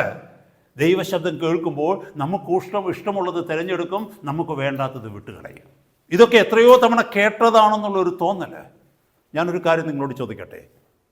ആകാശത്ത് നിന്ന് എപ്പോൾ മഴ പെയ്താലും താഴത്തെ ഭൂമി പറയും എനിക്ക് മതിയായില്ലെന്ന് പറയും. കേട്ടിട്ടുണ്ടോ നിങ്ങളത്? എപ്പോൾ മഴ പെയ്താലും, ഇന്നലെ മഴ പെയ്താലും ശരി, ഇന്നലെ മൊത്തം ഒരു ദിവസം മുഴുവനും മഴ പെയ്തിട്ട് ഇന്ന് മഴ പെയ്താലും ഭൂമി അല്ലെങ്കിൽ താഴത്തെ ലാൻഡ് ഒരിക്കലും പറയത്തില്ല it is enough for me. അതുകൊണ്ട് വെള്ളം പിന്നെയും കുടിച്ചുകൊണ്ടിരിക്കും, വെള്ളം പിന്നെയും കുടിച്ചുകൊണ്ടിരിക്കും. എന്നെ കേൾക്കുന്ന സഹോദര സഹോദരി, കർത്താവിൻ്റെ സന്നിധിയിലേക്ക് നമ്മളെ തന്നെ താഴ്ത്തി കൊടുത്തുകൊണ്ട് കർത്താവിൻ്റെ ശബ്ദത്തിന് എപ്പോഴും നമ്മൾ കീഴ്പ്പെടാനായിട്ട് തയ്യാറാവണം. ഹല്ലേലൂയ. കർത്താവ് സംസാരിക്കുമ്പോൾ ഒരു കാര്യം ബോധ്യമാകണം നമുക്ക്, ഇനിയും എൻ്റെ ജീവിതത്തിൽ മാറുവാനായിട്ടുണ്ട്. ഞാൻ അറിയാത്ത പലതും എൻ്റെ ജീവിതത്തിൽ ഒളിഞ്ഞിരിപ്പുണ്ട്. കർത്താവ് വീണ്ടും എന്നോട് സംസാരിക്കുകയാണ്. പക്ഷേ ഹല്ലേലൂയ, നമ്മുടെ ഹൃദയം കാലോസ്ഡ് ആയതുകൊണ്ട്, തഴമ്പ് വന്ന് കട്ടി പിടിച്ചതായതുകൊണ്ട് അതിനെ ബ്രേക്ക് ചെയ്ത് അകത്തേക്ക് ഇറങ്ങുവാൻ തക്കവണ്ണം കഴിയുന്നില്ല. നമുക്കറിയാം നാട്ടിലെ വയൽ പ്രദേശത്തിലൊക്കെ, ഫീൽഡുകളിലൊക്കെ നമുക്കറിയാം എന്താണെന്നറിയാമോ, മഴയുള്ളപ്പോൾ നല്ല പേസ്റ്റായിട്ടാണ് കിടക്കുന്നത്. എന്താ കളിമണ്ണ് പോലാണ് വയൽ പ്രദേശങ്ങളിലൊക്കെ നമുക്ക് കണ്ടിട്ടില്ലേ. എന്നാൽ വെയിൽ ഉറച്ച് കഴിയുമ്പോൾ അതെന്ത് ചെയ്യുമെന്നറിയാമോ, അത് കട്ടിയാകും. പ്രത്യേകിച്ച് സമ്മറൊക്കെ വരുമ്പോൾ, വേനൽക്കാലമൊക്കെ വരുമ്പോൾ വയൽ പ്രദേശങ്ങളിലൂടെയൊക്കെ ഒന്ന് പോയി നോക്കിയേ, കട്ടിയായിട്ട് കല്ലിനേക്കാൾ കട്ടിയായിട്ടുള്ള കറുത്ത മൺകട്ടകൾ അവിടെ കിടക്കുന്നത് കാണും. അതിൻ്റെ കട്ടി, അതിൻ്റെ ആ റഫ്നെസ് മാറണമെങ്കിൽ, ആ റോക്കി ആയിരിക്കുന്നത് മാറണമെങ്കിൽ എന്ത് ചെയ്യണമെന്നറിയാമോ, മഴ പെയ്തുകൊണ്ടിരിക്കണം. മഴ പെയ്യുമ്പോൾ മാത്രമാണ് അതിലേക്ക് സോഫ്റ്റ് ആയിട്ട് കടന്നു വരുന്നത്. ഹ്യൂമൻ സോൾ എന്ന് പറയുന്നത്, ഹ്യൂമൻ ഹാർട്ട് എന്ന് പറയുന്നത് basically, naturally it is wicket. ദൈവത്തിൻ്റെ വചനമാണ് പറയുന്നത്. യെരമ്യാ പ്രവാചകന്റെ പുസ്തകം 17:9 പറയുന്നത് ഹാർട്ട് ഈസ് ഡിസീറ്റ്ഫുള്ളി വിക്കറ്റ്. മനുഷ്യൻ്റെ ഹൃദയം എന്ന് പറഞ്ഞത് സകല വിഷവും നിറഞ്ഞിട്ടുള്ളതാണെന്നാണ്. ഒരു മനുഷ്യൻ്റെ ഹാർട്ട് നേരെയല്ലെന്നുള്ളതാണ്. നമ്മൾ ജനിച്ച് വീഴുമ്പോൾ തന്നെ അങ്ങനെയാണ്. ആദമിക് നേച്ചറാണ് നമ്മുടെ ജീവിതത്തിലുള്ളത്. ഹല്ലേലൂയ. ഞാൻ കൂടുതൽ കാര്യങ്ങൾ അവിടെ പറയുകയല്ല, നമുക്ക് എല്ലാവർക്കും അറിയാം. ജ്ഞാനമുള്ള ഒരു മനുഷ്യനാണെങ്കിൽ ഒരു കുഞ്ഞിൻ്റെ ജീവിതത്തിലേക്ക് നോക്കിയാൽ തന്നെ അറിയാം, ഒരിക്കലും ഒരു കുഞ്ഞിൽ പ്രതീക്ഷിക്കാത്ത പലതും ആ കുഞ്ഞ് കാണിക്കും. കുഞ്ഞ് കിടന്ന് പിടിവാശിയെടുക്കും, കുഞ്ഞ് നമ്മളെ ഉപദ്രവിക്കും, ചില കുഞ്ഞുങ്ങൾ നമ്മളെ തുപ്പും, ചില കുഞ്ഞുങ്ങൾ കള്ളം പറയാൻ തുടങ്ങും സംസാരിച്ച് തുടങ്ങുമ്പോൾ, ചില കുഞ്ഞുങ്ങൾ കല്ല് പറക്കി എറിയും.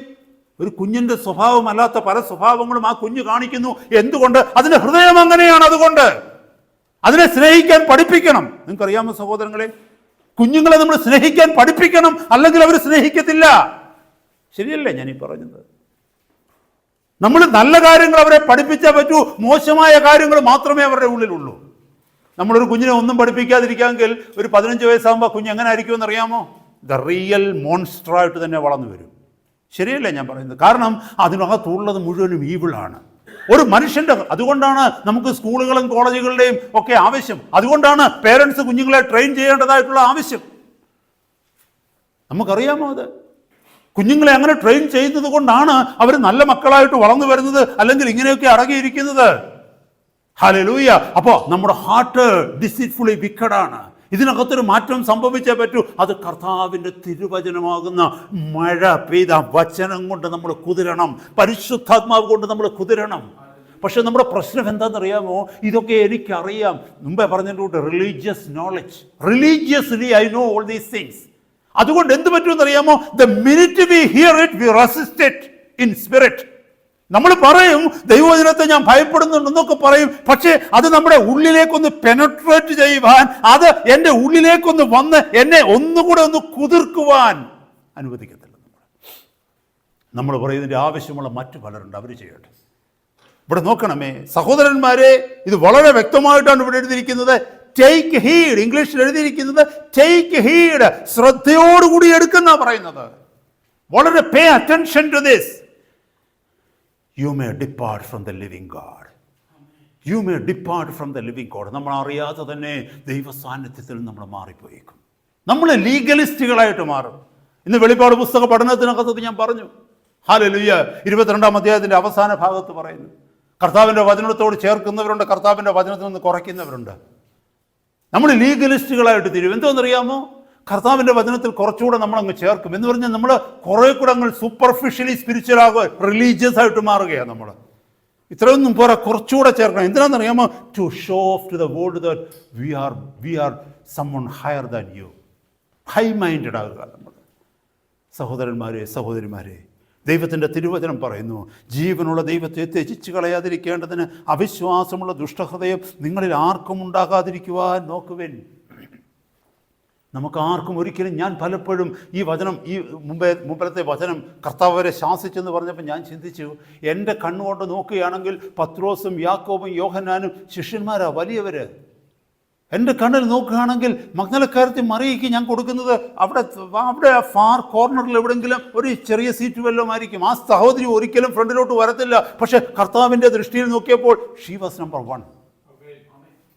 നമ്മൾ കാണുന്നതും കർത്താവ് കാണുന്നതും തമ്മിലുള്ള വ്യത്യാസമാണ് സഹോദരങ്ങളെ. നമ്മൾ മനസ്സിലാക്കണമേ, കർത്താവ് കാണുന്നതും നമ്മൾ കാണുന്നതും തമ്മിലുള്ള വ്യത്യാസമാണ്. 3:19 വന്നേ, ഇങ്ങനെ അവിശ്വാസ നിമിത്തം അവർക്ക് പ്രവേശിക്കുവാൻ കഴിഞ്ഞില്ല എന്ന് നാം കാണുന്നു. ആരെക്കുറിച്ചാണ് പറയുന്നത്? ഇസ്രായേൽ ജനത്തെക്കുറിച്ചാണ് പറയുന്നത്. മരുഭൂമിയിലൂടെ കടന്നു വന്ന ഇസ്രായേൽ ജനത്തെക്കുറിച്ച്. അവിശ്വാസം നിമിത്തം ഇസ്രായേൽ അവിശ്വാസികളായിരുന്നോ സഹോദരങ്ങളെ? അവർ യഹോവയിൽ വിശ്വസിച്ചവരല്ലേ? യഹോവയ്ക്ക് യാഗമർപ്പിച്ചവരല്ലേ? യഹോവയ്ക്ക് അവരുടെ യഹോവയ്ക്ക് സമാഗമന കൂടാരവും അതുപോലെ തന്നെ യഹോവയുടെ പ്രമാണങ്ങളും മോശയുടെ പ്രമാണങ്ങളും അനുസരിച്ച് ചെയ്തവരല്ലേ അവര്? ഹല്ലേലൂയ. അല്ലെന്ന് നിങ്ങൾക്ക് ആർക്കെങ്കിലും തോന്നുന്നുണ്ടോ അവർ ജാതികളെ പോലെ ആയിരുന്നോ? അല്ല. ഇതാണ് നമ്മൾ ബേസിക്കലി മനസ്സിലാക്കേണ്ടത്. നമ്മൾ ഈ അവിശ്വാസം എന്ന് പറയുമ്പോൾ നമ്മൾ സുവിശേഷം അനുസരിക്കാത്ത മനുഷ്യരെ കുറിച്ചാണ് ചിന്തിക്കുന്നത്. നമ്മളിലുള്ള അവിശ്വാസത്തെക്കുറിച്ച് നാം ചിന്തിക്കുന്നില്ല. ചിന്തിക്കണമേ ഇവിടെ. ഈ യഹൂദന്മാരെന്ന് പറഞ്ഞത്, ഇസ്രായേൽ എന്ന് പറഞ്ഞത് യഹോവയുടെ മക്കളാണ്, യഹോവയെ അറിഞ്ഞവരാണ്, യഹോവ ഏകദൈവമാണെന്ന് വിശ്വസിച്ചവരാണ്, യഹോവയുടെ പ്രമാണങ്ങളെ ഗ്രഹിച്ചവരാണ്, യഹോവയ്ക്ക് വേണ്ടി ഉള്ള യാഗങ്ങൾ അർപ്പിക്കുന്നവരാണ്. ലോകത്തിൽ അവർക്കുള്ള ഏറ്റവും വലുതെന്ന് പറയുന്നത് യഹോവയും അവിടുത്തെ പെട്ടകവും അവരുടെ നിയമപ്പെട്ടകവും അവന്റെ പ്രമാണങ്ങളുമാണ്. എന്നാൽ ആ ജനത്തെക്കുറിച്ചാണ് പറയുന്നത്, അവിശ്വാസ നിമിത്തം ദൈവം അവർക്ക് വാഗ്ദത്തം ചെയ്ത ദേശത്ത് എത്തുവാൻ തക്കവണ്ണം അവർക്ക് കഴിഞ്ഞില്ല. എന്താ പ്രയോജനം? വചനം കേൾക്കാത്തവരെ പോലെ തന്നെ അവർക്കും പറ്റിയില്ലേ? ഇവർ വചനം കേട്ടുകൊണ്ട് എന്താ പ്രയോജനം? ഇവർ യഹോവയുടെ ജനമാണെന്ന് പറഞ്ഞിരുന്നുകൊണ്ട് എന്താ പ്രയോജനം? അവരും ദൈവകോപത്തിൻ്റെ കീഴിൽ ചതഞ്ഞമർന്നു. എന്നെ കേൾക്കുന്ന സഹോദര സഹോദരി, കർത്താവിൻ്റെ വരവിങ്കൽ ദൈവസഭ എടുക്കപ്പെടുമ്പോൾ നീ എടുക്കപ്പെട്ടില്ലെങ്കിൽ ഈ ലോകത്ത് സുവിശേഷം കേട്ടിട്ടില്ലാത്തവരും നീയും അല്ലെങ്കിൽ ഞാനുമായിട്ട് എന്താ വ്യത്യാസം? എടുക്കപ്പെട്ടില്ല എങ്കിൽ അവിശ്വാസം നിമിത്തം അവർക്ക് കഴിഞ്ഞില്ല. അവിശ്വാസം എന്ന് പറഞ്ഞു കഴിഞ്ഞാൽ കർത്താവ് എന്നോട് സംസാരിക്കുമ്പോൾ, ഹല്ലേലൂയ, കർത്താവേ അങ്ങ് പറയുന്നതിനകത്ത് ചിലത് എനിക്ക് വേണ്ടി ഉണ്ട്, അല്ലെങ്കിൽ പിന്നെയും പിന്നെയും എന്തിനാണ് അവിടുന്ന് എന്നോട് ഇത് പറയുന്നത്? There is something in that you wanted to convey to me. Hallelujah. എനിക്കത് മനസ്സിലാകാത്തതിൻ്റെ കാരണം ഞാൻ അങ്ങയുടെ സന്നിധിയിൽ താഴുന്നില്ല. മുമ്പേ പറഞ്ഞതിൻ്റെ കൂട്ട് ആ പ്രിജുഡീസ് എൻ്റെ മൈൻഡിലിരിക്കുക. ഞാൻ ആരോ ആണെന്നുള്ളത്, ഞാൻ ഈ ലെവലിലല്ല, ഞാൻ ഈ ലെവലിലാണെന്നുള്ളത്. മനസ്സിലായോ? കർത്താവ് സംസാരിക്കുന്നത് അങ്ങനെ. ബിലെയാമിനോട് സംസാരിച്ചത് കഴുതയിലൂടെയാണ് സംസാരിച്ചത്. അതുകൊണ്ടാണ് ബിലെയാം ഒരിക്കലും എക്സ്പെക്റ്റ് ചെയ്തില്ല കഴുതയിലൂടെ ദൈവം എന്നോട് സംസാരിക്കുമെന്ന്. എന്നാൽ വേറൊരു പ്രവാചകനെ അയച്ചിരുന്നതെങ്കിൽ ഒരു പക്ഷേ ബിലെയാം അത് അംഗീകരിക്കുമായിരുന്നു. പാവം കഴുതയ്ക്ക് അടി കൊണ്ടത് എന്തിനാണെന്നറിയാമോ? യഹോവയുടെ ദൂതനായതുകൊണ്ടാണ്, യഹോവയുടെ പ്രവാചകനായി കഴുത മാറിയത് കൊണ്ടാണ്. ഇന്ന് അനേക ദൈവദാസന്മാർ അടികൊള്ളുന്നത് അതുകൊണ്ടാണ്, യഹോവയുടെ പ്രവാചകന്മാരായിട്ട് മാറുന്നത് കൊണ്ടാണ്. പക്ഷേ നമ്മളവരെ അംഗീകരിക്കാത്തത് നീ കഴുതയാണെന്ന് പറഞ്ഞുകൊണ്ടാണ്. മനസ്സിലായോ? സഹോദരന്മാരെ, സഹോദരിമാരെ, നമ്മുടെ വിടുതലിന് വേണ്ടി നമ്മുടെ ചുറ്റുപാടും കർത്താവ് പലരെ ഉപയോഗിക്കും നമ്മളോട് സംസാരിക്കാൻ. പക്ഷെ പലപ്പോഴും അവരെ നമ്മൾ തരം താഴ്ത്തി കാണും. നമ്മുടെ ജീവിതത്തെ കർത്താവ് സ്നേഹിക്കുന്നു. നമ്മളെ മാറ്റുവാൻ തക്കവണ്ണം കർത്താവ് ആഗ്രഹിക്കുന്നു. അതുകൊണ്ട് കർത്താവ് നമ്മളോട് സംസാരിക്കുന്നു. ഇവിടെ പറയുന്നു, ഇങ്ങനെ അവരുടെ അവിശ്വാസം നിമിത്തം അവർക്ക് പ്രവേശിക്കുവാൻ കഴിഞ്ഞില്ല. നമ്മൾ മറന്നു പോകരുത് സഹോദരങ്ങളെ, നമുക്കും പ്രവേശിക്കുവാൻ കഴിയാത്തവരും നമുക്ക് അവിശ്വാസമുണ്ടെങ്കിൽ കർത്താവ് പറയുന്ന വചനത്തെ ഹൃദയത്തിൻ്റെ ഉള്ളിൽ ഹല്ലേലൂയ സ്വീകരിപ്പാനും അതിന് കീഴ്പ്പെടുവാനും നമുക്ക് കഴിഞ്ഞില്ല എങ്കിൽ, ഞാൻ വീണ്ടും വീണ്ടും അത് ആവർത്തിക്കുവാൻ ആഗ്രഹിക്കുക സഹോദരങ്ങളെ. പലതും നമ്മുടെ ജീവിതത്തിൽ ഹല്ലേലൂയ ഞാൻ അങ്ങനെയാണ് കാണുന്നത്. ഹല്ലേലൂയ, നമ്മുടെ ഓരോരുത്തരുടെയും ജീവിതത്തെ മറ്റാരും ശോധന ചെയ്യേണ്ട, നമ്മൾ തന്നെ ഒന്ന് ശോധന ചെയ്തേ. നമുക്ക് ആ കൈൻഡ്നസ് വന്നിട്ടുണ്ടോ? നമുക്ക് ആ ദയ വന്നിട്ടുണ്ടോ? ഹല്ലേലൂയ, നമ്മൾ വിട്ടുവീഴ്ചയ്ക്ക് തയ്യാറാകുന്നുണ്ടോ? നമ്മൾക്ക് സമർപ്പണമുണ്ടോ? നമുക്ക് ആർഗ്യുമെൻ്റ് അല്ലേ? നമുക്ക് പറഞ്ഞ് ജയിക്കുവാനുള്ള മോഹമല്ലേ നമുക്കുള്ളത്? തോൽക്കുവാൻ നമുക്ക് ആർക്കെങ്കിലും മനസ്സുണ്ടോ? താണു കൊടുക്കുവാൻ നമുക്ക് മനസ്സുണ്ടോ? നമ്മളെ കറക്റ്റ് ചെയ്യുന്നവരെ നമുക്ക് ഇഷ്ടപ്പെടുമോ? ഹല്ലേലൂയ, നമ്മൾ ഓരോരുത്തരും നമ്മളെക്കുറിച്ചൊന്ന് ചിന്തിച്ചേ. ഇതിനൊക്കെ അപ്പുറമായിട്ട് ഒത്തിരി കാര്യങ്ങൾ നമ്മുടെ ജീവിതത്തിലില്ലേ? ഇല്ലേ?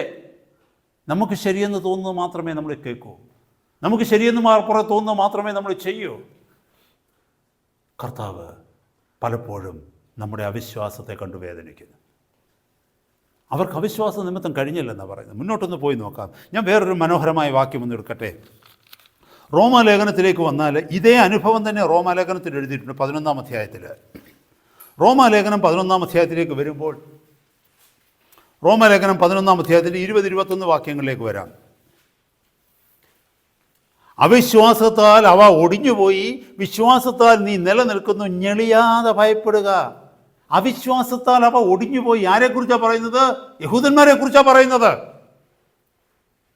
യഹോവ കർത്താവിൻ്റെ കൊമ്പായിരിക്കുന്ന ഹല്ലേലൂയ ആ തായ്തടിയിൽ ക്രിസ്തുവിൽ വളരേണ്ട, ക്രിസ്തുവിനോട് ചേർന്നിരിക്കേണ്ട ഒരു ജനത്തെക്കുറിച്ചാണ് പറയുന്നത്. ദൈവത്തോട് ചേർന്നിരിക്കേണ്ട ഒരു ജനം വിശ്വസിക്കാതിരുന്നത് കൊണ്ട്, ദൈവത്തിൻ്റെ ഡീലിങ്സിന് കീഴ്പ്പെടാതിരുന്നത് കൊണ്ട്, ദൈവത്തിൻ്റെ വഴികൾക്ക് തങ്ങളെ തന്നെ താഴ്ത്തി കൊടുക്കാതിരുന്നത് കൊണ്ട് അവർ ഒടിഞ്ഞുപോയി. എന്നിട്ട് പുതിയ നിയമ വിശ്വാസിയായി എന്നോടും നിങ്ങളോടും പറയുക, ഞെളിയാതെ ഭയപ്പെടുക. ഞെളിയാതെന്നുള്ള ഇംഗ്ലീഷ് എഴുതിക്കുന്നത് don't be high minded but fear. High minded എന്ന് പറഞ്ഞാൽ ഞാൻ ഏതോ ഒരു സംഭവമാണെന്നുള്ള എൻ്റെ ചിന്ത, അതാണ് ഹൈ മൈൻഡഡ്. എൻ്റെ ലെവൽ, എനിക്കെന്തോ ലെവലാണുള്ളത് ദൈവമക്കളെ. എന്തൊരു പോഷത്വമാണ് അങ്ങനെ ചിന്തിക്കുന്നത്, എൻ്റെ ലെവൽ അല്ലേ? കർത്താവ് പറയുന്നത്, നീ ഞെളിയാതെ ഭയപ്പെട. Don't be high minded, don't think too much of you. കർത്താവിൻ്റെ കൃപയാലാണ് നീ നിൽക്കുന്നത്. ഭയപ്പെടു ദൈവസന്നിധിയിൽ. കാരണം ഹൈ മൈൻഡഡ് ആയിരിക്കുന്ന ഒരു ജനത്തെ കർത്താവ് കട്ട് ചെയ്ത് കളഞ്ഞു, നിന്റെ മുമ്പിൽ ദൃഷ്ടാന്തമായിട്ട് കാണിച്ചിരിക്കുന്നു. കർത്താവിൻ്റെ സന്നിധിയിൽ നമ്മൾ കരയുന്നവരായി തീരണം. കർത്താവിൻ്റെ സന്നിധിയിൽ കണ്ണുനീരൊഴുക്കുന്നവരായി തീരണം. ഹല്ലേലൂയ. As if we have nothing. മുമ്പേ അതിനാ മഗ്ദലക്കാരത്തെ മറിയുടെ കാര്യം പറഞ്ഞു. She has nothing to boost about. സമൂഹത്തിൽ അവൾക്ക് വിലയില്ല, സമൂഹത്തിൽ നിലയില്ല. ഹല്ലേലൂയ. പക്ഷെ അവൾക്ക് ഒരൊറ്റ ഭാഗ്യം മാത്രമേ ഉള്ളൂ. ജീവിതം അവസാനിക്കുന്നത് വരെ അവൾക്ക് ഒരു സാക്ഷ്യമേ ഉള്ളൂ, ഞാൻ എൻ്റെ കർത്താവിനെ കണ്ടു. ഹല്ലേലൂയ. ഇവിടെ ഇരിക്കുന്ന എത്ര പേർക്ക് പറയാൻ പറ്റും, എൻ്റെ ജീവിതത്തിലെ ഏക നേട്ടം എൻ്റെ കർത്താവിനെ ഞാൻ കണ്ടതാണ്? ഇവിടെ ഇരിക്കുന്ന എത്ര പേർക്ക് പറയാൻ പറ്റും ദൈവമക്കളെ? ഈ ഓടിയതൊക്കെ വെറുതെ ആയി പോകും കേട്ടോ. ഈ ഓടിയതൊക്കെ വെറുതെ ആയി പോകും. പകുതി ലോകത്തിൻ്റെ വഴിയും പകുതി കർത്താവിൻ്റെ വഴിയും എന്ന് പറഞ്ഞാൽ വെറുതെ ആയി പോകും. വെറുതെ simply wasting our life thinking that we are a believer. No. If you are a believer, your lifestyle will speak that. ഞാനൊരു വിശ്വാസിയാണെങ്കിൽ എൻ്റെ ജീവിതം അത് കാണിക്കും. എന്നെ കാണുമ്പോൾ ഒരാൾക്ക് മനസ്സിലാക്കും ഞാൻ വിശ്വാസിയാണെന്ന്. എനിക്ക് കർത്താവുമായിട്ടൊരു ബന്ധമുണ്ട്. മറ്റുള്ളവരോട് കാണിച്ചു കൊടുക്കുവാൻ എൻ്റെ ജീവിതത്തിൽ ഒരു ബന്ധമുണ്ട്. മറന്നു പോകരുത്. ഹല്ലേലൂയ. സഹോദരങ്ങളെ, ആ ഒരു ബന്ധം എൻ്റെയും നിങ്ങളുടെയും ജീവിതത്തിൽ ഇല്ലെങ്കിൽ, ഹല്ലേലൂയ, ആ ഒരു ബന്ധം മറ്റുള്ളവർക്ക് എന്നിൽ കാണുവാൻ കഴിയുന്നില്ലെങ്കിൽ, കർത്താവുമായിട്ടുള്ള ബന്ധം മറ്റുള്ളവർക്ക് കാണുവാൻ കഴിയുന്നില്ലെങ്കിൽ, simply it is self boosting, നമ്മുടെ സ്വയം പുകഴ്ച. ഇവിടെ പറയുന്നത് എന്താണെന്നറിയാമോ? ഞെളിയാതെ ഭയപ്പെടുക. അടുത്ത വാക്യം, 21-ാമത്തെ വാക്യം, സ്വാഭാവിക കൊമ്പുകളെ ദൈവം ആദരിക്കാതെ പോയെങ്കിൽ നിന്നെയും ആദരിക്കാതെ വന്നേക്കും. സ്വാഭാവിക കൊമ്പുകൾ എന്ന് പറഞ്ഞാൽ നാച്ചുറൽ ബ്രാഞ്ചസ്. അത് ഇസ്രായേലിനെ കുറിച്ചാണ് പറയുന്നത്.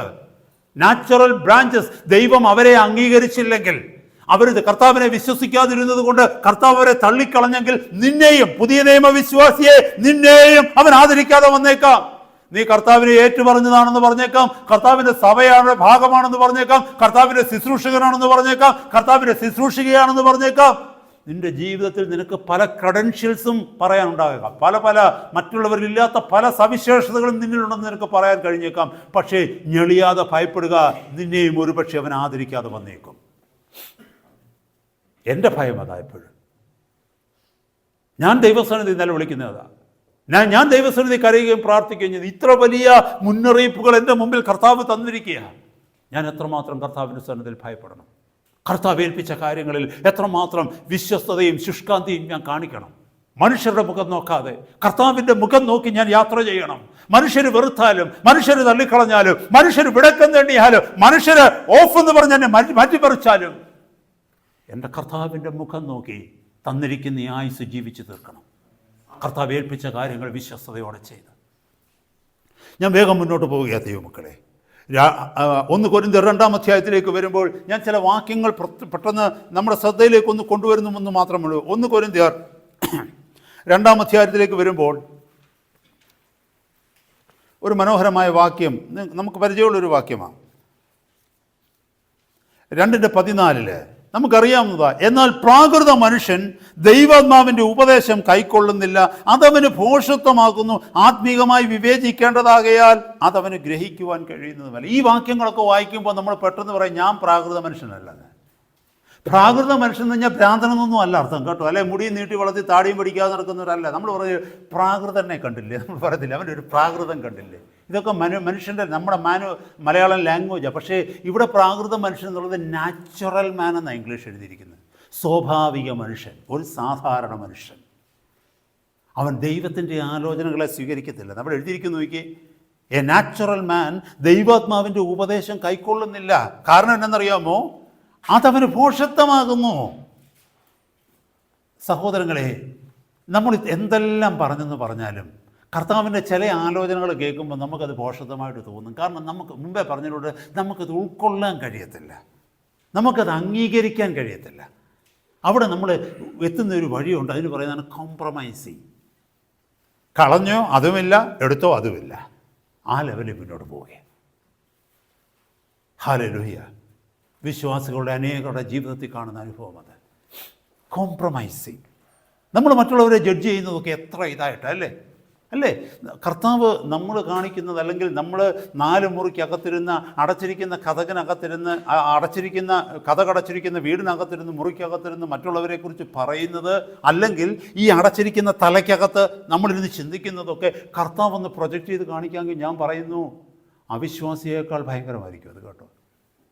ശരിയല്ലേ? മറ്റുള്ളവരുടെ കുറ്റങ്ങളൊക്കെ നമ്മൾ എത്ര ബലൂണായിട്ട് കാണിക്കുമല്ലേ? പക്ഷെ നമ്മുടെ ജീവിതത്തിലോ നമ്മുടെ പ്രിയപ്പെട്ടവരുടെ ജീവിതത്തിലോ കുറ്റങ്ങൾ കണ്ടാൽ നമ്മളതിനെ ജസ്റ്റിഫൈ ചെയ്യും. This is because of that is because of this is because of the other thing. So many justifications we have. പക്ഷെ മറ്റാരുടെയെങ്കിലും എന്തെങ്കിലും ഒന്ന് കണ്ടാൽ, കാണുമെന്ന് തോന്നിയാൽ തന്നെ നമ്മൾ ജഡ്ജ്മെൻറ്റ് സ്റ്റാർട്ട് ചെയ്യും.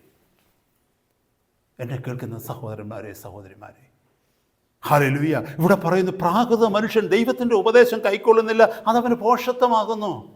ദൈവത്തിൻ്റെ ഉപദേശം പലപ്പോഴും ഭോഷത്വമായിട്ട് നമുക്ക് മാറും. നമ്മുടെ ദൈവവചനം, ഞാനൊരു കാര്യം പറയട്ടെ സഹോദരന്മാരെ, ഇവിടെ ഇരിക്കുന്നവരെല്ലാവരും ശ്രദ്ധിച്ച് കേൾക്കണമേ. പരീശന്മാർ നരകത്തിൽ പോയത് വചനം അറിയാത്തത് കൊണ്ടല്ല. ദൈവത്തിൻ്റെ പ്രമാണം വള്ളി പുള്ളി വിടാതെ പഠിപ്പിക്കുകയും അനുസരിക്കുകയും ചെയ്യുന്ന മനുഷ്യരവർ. നിങ്ങൾക്കറിയാമോ അത്? ലൂക്കോസിന് ശേഷം 18-ാം അധ്യായത്തിൽ ഒരു പരീശന്റെ പ്രാർത്ഥനയൊക്കെ നമ്മൾ കാണുന്നുണ്ട്. പരീശന്റെയും ചുങ്കക്കാരനെയും പ്രാർത്ഥന കാണുന്നുണ്ട്. അവിടെ പരീശൻ പ്രാർത്ഥിക്കുന്ന ദൈവസന്നിധിയിലോട്ട് പറയുന്ന തൻ്റെ വലിയ കാര്യങ്ങളൊക്കെ പറഞ്ഞാൽ ആഴ്ചയിൽ 2 പ്രാവശ്യം ഉപവസിക്കുന്നു, കിട്ടുന്നതിനെല്ലാം പതാരം കൊടുക്കുന്നു. ഞാൻ എപ്പോഴും പ്രാർത്ഥിക്കുന്ന വ്യക്തിയാണ്, ന്യായപ്രമാണങ്ങൾ അനുസരിക്കുന്ന വ്യക്തിയാണ്. നമ്മൾ ചിന്തിച്ച് നോക്കിക്കഴിഞ്ഞാൽ അവരാരും നരകത്തിൽ പോയത്, അവരാരും കൃപ ലഭിക്കാതിരുന്നത്, രക്ഷയുടെ അനുഭവത്തിൽ വരാതിരുന്നത് അവർക്ക് ദൈവത്തെ അറിയാഞ്ഞിട്ടോ വചനം അറിയാഞ്ഞിട്ടോ അല്ല. ചിന്തിക്കണമേ, ഒറ്റ വിഷയം കൊണ്ട് എന്ത് പറ്റിയെന്നറിയാമോ? അവരുടെ ഹൃദയത്തിനകത്ത് മാറ്റം വന്നില്ല. അതുകൊണ്ടാണ് അവർ കഠിന ഹൃദയന്മാരായിപ്പോയി. മത്തായിയുടെ സുവിശേഷം 23-ാം അധ്യായത്തിൽ പരീശന്മാരെ കുറിച്ച് ഒരു അധ്യായം മുഴുവനും കർത്താവ് പറയുന്നുണ്ട്. അവിടെ എല്ലാം നിങ്ങളൊന്ന് വായിച്ചു നോക്കിയേ. അതിനകത്ത് ഒത്തിരി ഗുഡ് ക്വാളിറ്റീസ് പറയുന്നുണ്ട് പരീശന്മാരുടേത്, ഒത്തിരി ഗുഡ് ക്വാളിറ്റീസ്. എന്നിട്ട് ശിഷ്യന്മാരോട് പറയുന്നുണ്ട്, അവർ മോശയുടെ പീഠങ്ങളിൽ ഇരിക്കുന്നു, അവർ പറയുന്നതൊക്കെ നിങ്ങൾ അനുസരിക്കണം എന്ന് പറഞ്ഞാൽ അവരുടെ ഡോക്ട്രിൻസ് പെർഫെക്റ്റാണ്. ഇവിടെ ഇതിനകത്തിരിക്കുന്നവരാരെങ്കിലും, അല്ലേ എന്നെ ഈ വീഡിയോയിൽ കേൾക്കുവാൻ ആഗ്രഹിക്കുന്നവരാരെങ്കിലും ഞങ്ങളുടെ ഡോക്ട്രിൻസ് ഒക്കെ പെർഫെക്റ്റ് ആണെന്ന് പറയുന്നെങ്കിൽ ഇത് ഓർത്തുകൊള്ളുക, നീ പരീശനെ പോലെ നിന്റെ ജീവിതം അവസാനിപ്പിക്കരുത്.